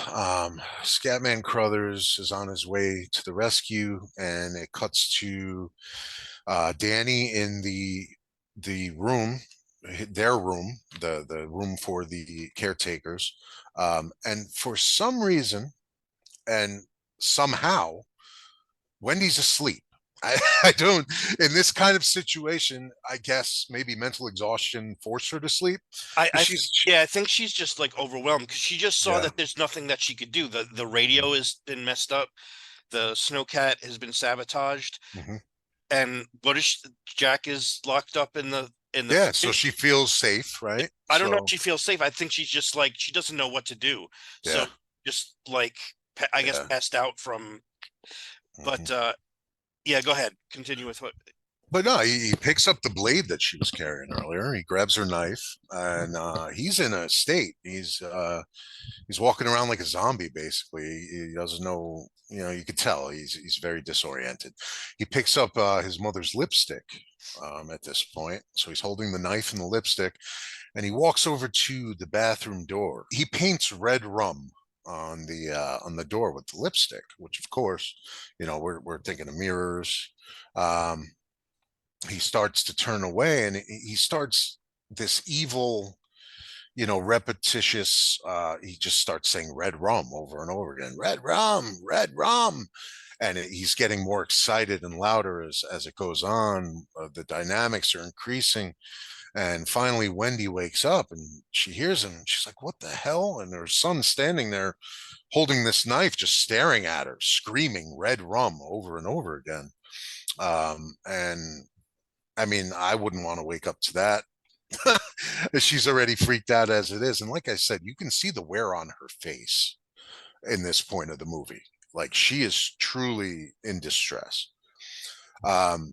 She grabs him, gets the knife out of his hand and holds him and tries to console him and break him out of whatever state he's in at the moment. And upon looking over at the mirror, you can see the reflection of what Danny wrote, red rum being murder. Again, the reflections. Do you have anything you wanted to speak about on the reflections on this? No, but that pretty much covers that scene. Yeah, that's the reflection again, the mirror. Mhm. Danny is pretty much Tony right now. Yeah, yeah, Yeah, and I think Wendy is just like completely lost on what to do. yeah. Yeah.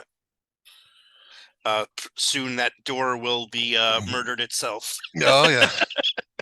So before that happens, though, the outside door has to get murdered. Yeah. So Jack is back in action. He has his axe. He starts taking it to the outside door of the quarters where they stay. The door is locked. He is locked out. As soon as Wendy realizes this is going on, she scoops Danny up and she takes him in the bathroom. He gains entrance to the apartment. I had these two backwards, but she scoops him on up and locks them both in the bathroom, because where else are you going to go? Jack has access to the room now, and he is holding a fireman's axe. First thought here, Wendy says, let's get out the window. Well, that's how we'll escape. There's lots of snow out there. We'll be okay. She picks up Danny and she forces him through the window. He's able to slide down this hill here. It looks like fun. And if you'll notice here, the light is on from the bathroom window.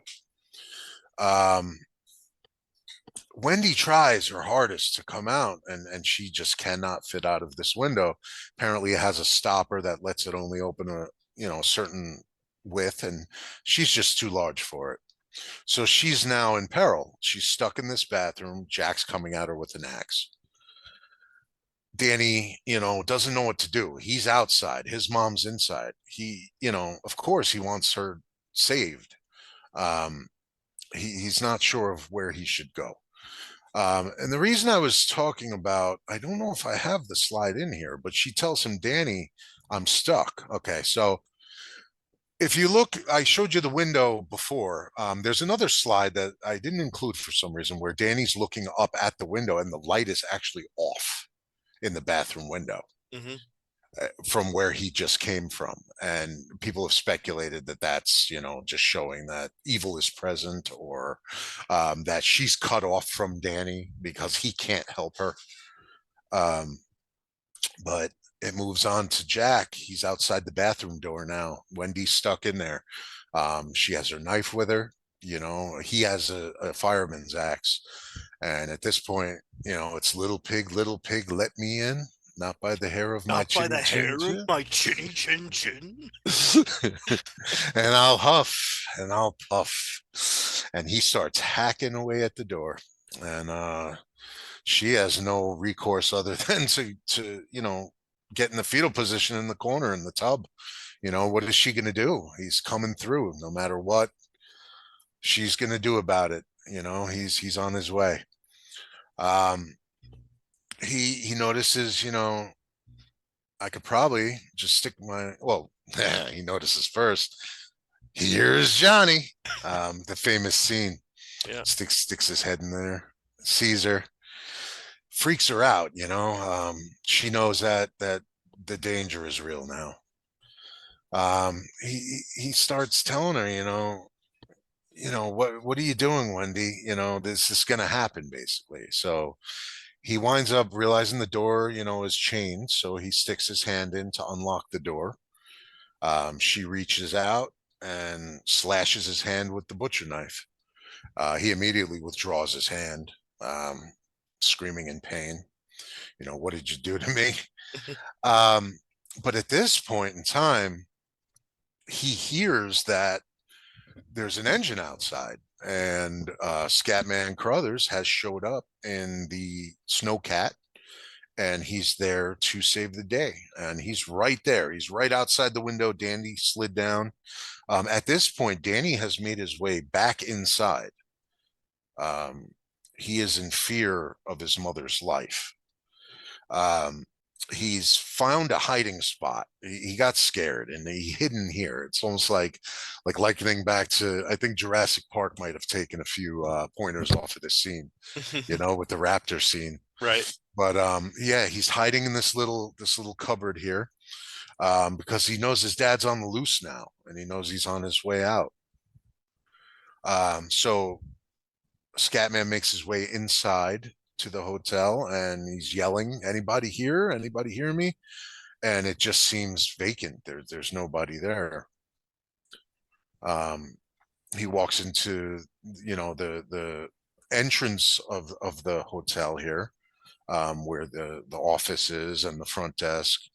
And again, nobody's there. The lights are in a weird position. You'll notice that light that's on at the end there. The last chandelier is lit. He starts making his way That down. last chandelier too is if you look next to it on the right, that pillar is where Jack is hiding. Yeah. Right, that's where he Come jumps up on out. that. Yeah. And that's where Jack jumps out.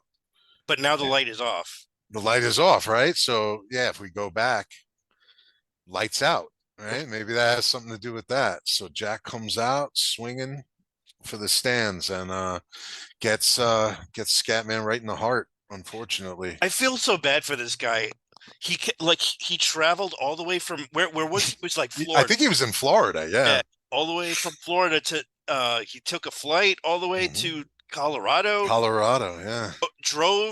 Took a snowcat and drove in a blizzard, had to rent a snowcat. Second he gets there, he gets it right to the chest. Yeah, this is the instance of one of those. This is a person who should not have died in a movie. Yeah. It's sad. But unfortunately, we no longer have Scatman. Danny, though, however, gets this message across. He through The Shining, he knows what's happened to Scatman now. And he actually yells, right? Which is Jack knows that he's in that room. Exactly, he's in that little cupboard. Right. And so at this point, Jack hears him and starts screaming, "Danny boy!" Jack makes his way away from the scene here, and he heard Danny scream, and he starts making his way toward where he heard the sound. And Danny exits at this point from his little hiding spot. You can see him poking out there, down there. He's crawling out, And Jack now knows that's exactly where he is. And Jack's wounded at this point. He still has this concussion. He's limping. He's in bad shape. So he starts to, I would say, limp briskly after Danny because he can't really run. He's running the best he can, and Danny takes a he hits the corner there and he takes off. Now we cut back to Wendy. Now Wendy was left alone. Jack did not kill Wendy. Jack, for some reason or another, thought it was more important to do away with the meddling cook, as Grady put it, in lieu of Wendy at that moment when he was seconds away from murdering her. But he left and he went after Scatman. So now Wendy has made her way out of the bathroom, and she's now walking around wondering, where Jack is. She has the knife at the ready. She proceeds to start running down the hall. Where's Danny? Where is Danny? Jack is loose. Danny's out here. What are we gonna do? So as she's running, she starts heading up the stairs. She thinks Danny may be, back in their quarters. She doesn't know where he is, so the search is on. As she's searching, she heads up a flight of stairs here, and this always reminded me of Nosferatu. This scene, 1920. Yeah. There's that scene where he's walking up the stairs, Yeah. and the shadow. And the shadow. Yeah, there's a lot to do with the shadow side of life in that movie too. Oh yeah. Yeah. As we proceed on, Wendy stumbles across something that's a little weird to her eye. We come across this man go ahead. Go ahead. No, this is like everybody's like, what? No, Yeah. In this movie, right? So we got a man in a bear suit, an assless bear suit. And we note that at first because at first the man in the suit is laying down on the bed and the man in the assless bear suit is performing an act on him. So you can see the bare ass, get it? Anyway, so you can see that. And as soon as Wendy notices them, the man sits up and they both stare at Wendy, and she doesn't know what to make of this. And a lot of people allude to the fact that this may in fact be more hints toward sexual abuse toward Danny, right? There's a lot of associations of Danny with bears and things. Yeah. So moving on from that, Wendy just books it out of there. She doesn't understand what's happening. So we cut to Jack now. This is the second scene where Jack turns on lights. These are the lights for the outdoors and the maze. Mm-hmm. So he opens up it's a breaker box and he flips the breakers, and he turns on the light, and he's going to look for Danny because he has a feeling Danny has run outside. Once the lights are on, Danny takes off into the maze. He doesn't quite know where else to go. So he takes off into this maze in the middle of a blizzard. It's lit up now because Jack has turned the lights on, and Jack starts after him. He's limping really heavily. I'm sure it's harder to walk in the snow with the limp, but he's running as well as he can. It's a brisk limp. Danny just continues to run. He's trying to just find any confusing path to take so that Jack doesn't find him. Jack is just steadily moving forward. It appears that he's on Danny's trail. He's following Danny's footprints. That's a problem. There's snow. So Jack is coming for him, following the footprints. Then we get a scene change again. We come back to Wendy. Now she is running down a dark hallway. This hallway is very eerie. It has a blue lighting to it. Do you have anything about any of these scenes? Yeah, this is the part where Wendy, I think, fully cracks. Like she just almost got murdered by her husband, and he's chasing. She saw the murdered body, right? She saw Yeah, she saw it. Halloran. Is She that his came name? across Dick Halloran. Yeah. And she knows that Jack is chasing Danny with an axe. Mhm. She's just completely out of her mind right now, Yeah. and I think this is just her mind just going, just Yeah. sparking up, I guess. I don't know. And there's a bunch of like hallucinations that she has, like Mhm. the skeletons in the Colorado room. There's Right there. the hallucination that we just saw with the bear giving fellatio. Yeah. You had the cobwebs, and then all of a sudden, you got the skeletons just kind of lounging in there. Yeah, and then of course we get the big hallucination, one of the big scenes in the movie with the elevator and the blood. Yeah. I didn't put that one in again. But Oh, and just to let you this know, too. Yeah, I we'll forgot. go back. Okay. So this was prior. So this was when Wendy found the body of Scatman, unfortunately. Um, makes her run away. But prior to that, we have a guest that wants to let you know that he's having the time of his life, party of a lifetime. And Party. is this Grady? No, I think it's I just didn't think so either. I think it's just one of the one one of of the the revelers. aristocrats that are at the It's party. kind of like a fun juxtaposition too. Like I think Stanley Kubrick likes to put a lot of jokes in his movies Yeah. too. This is kind of like a callback to Wendy at the beginning when they first come into the hotel, and Mhm. they're showing them the gold room, and Wendy is like, this would be a great place to have a party, Yeah. Yeah. and like juxtapose that with the scene now, and like this guy's like, great party, huh? Yeah. Mhm. Then the scene bounces back. We got kind of like, we're going back plot wise between scene to scene. Danny is now, he's hunkering down. He's trying to figure out, is my dad going to find me? And he's trying to make himself as small as possible. A very clever ruse. He like walks back on his own Uh-huh. footsteps, and then Mhm. hides in one of the hedgerows or whatever. Yeah, so right here, you see he backtracks on his own footprints and jumps to the side so that, it looks as if he just ran out of footprints. So if Jack is coming, what happened? Where'd the footprints go? Hmm. Very Jack, go boy. ahead. Yeah. So Jack starts screaming now because he realizes that this has happened. Screaming, Danny, where are you, son? And Danny's hiding.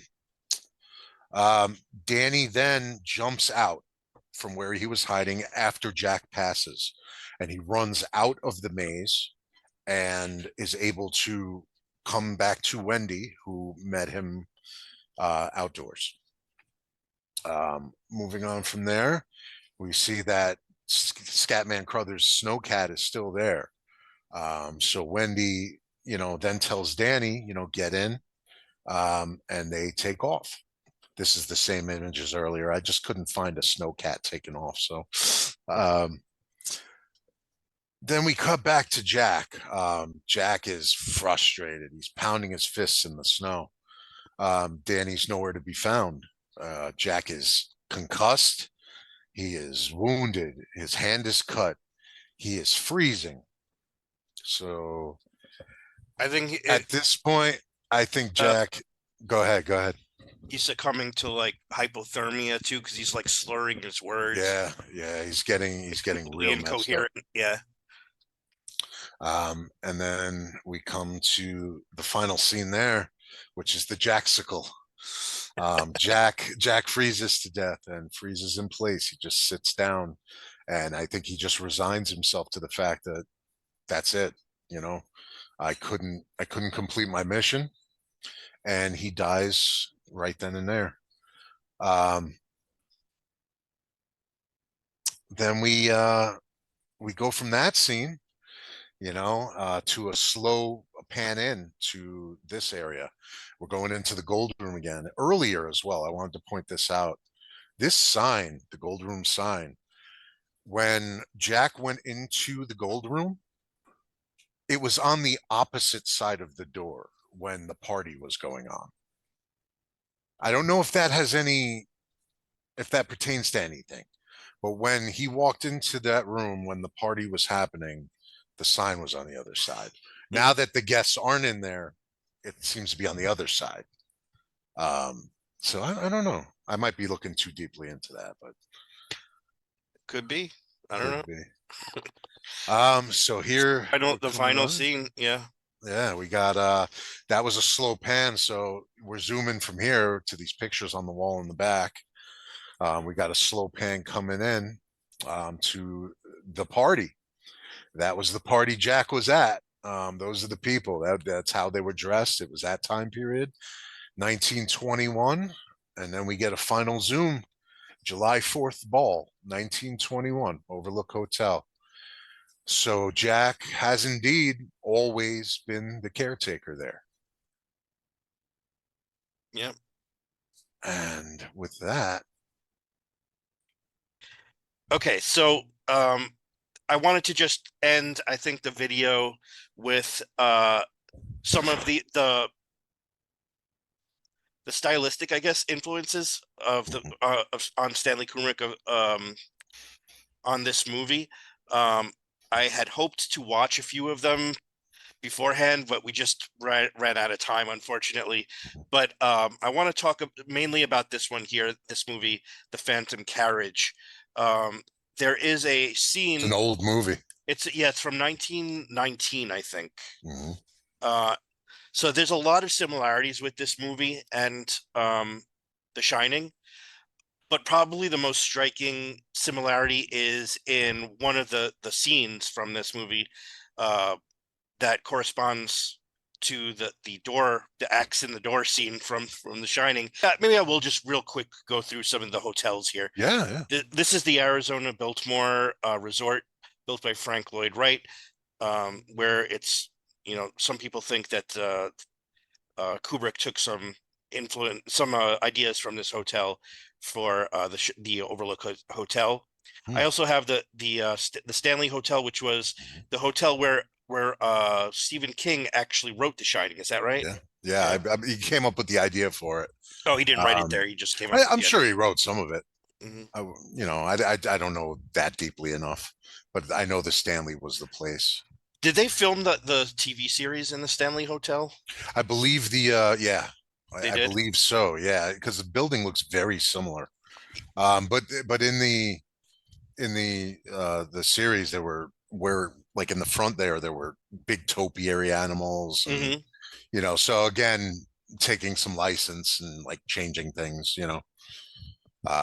But yeah, I believe that's the building if I'm not mistaken. I remember from watching the miniseries. So that was obviously an influence. Mhm. I don't know. I think I heard somewhere that Stanley Kubrick was actually thinking about shooting the film there, Mm, using that hotel as the overlook. But anyway, yeah, there's the Timberline Hotel, which is the hotel that they shot, the exteriors of. yeah. Um, All our outsides. yeah, so here you can see the Timberline here.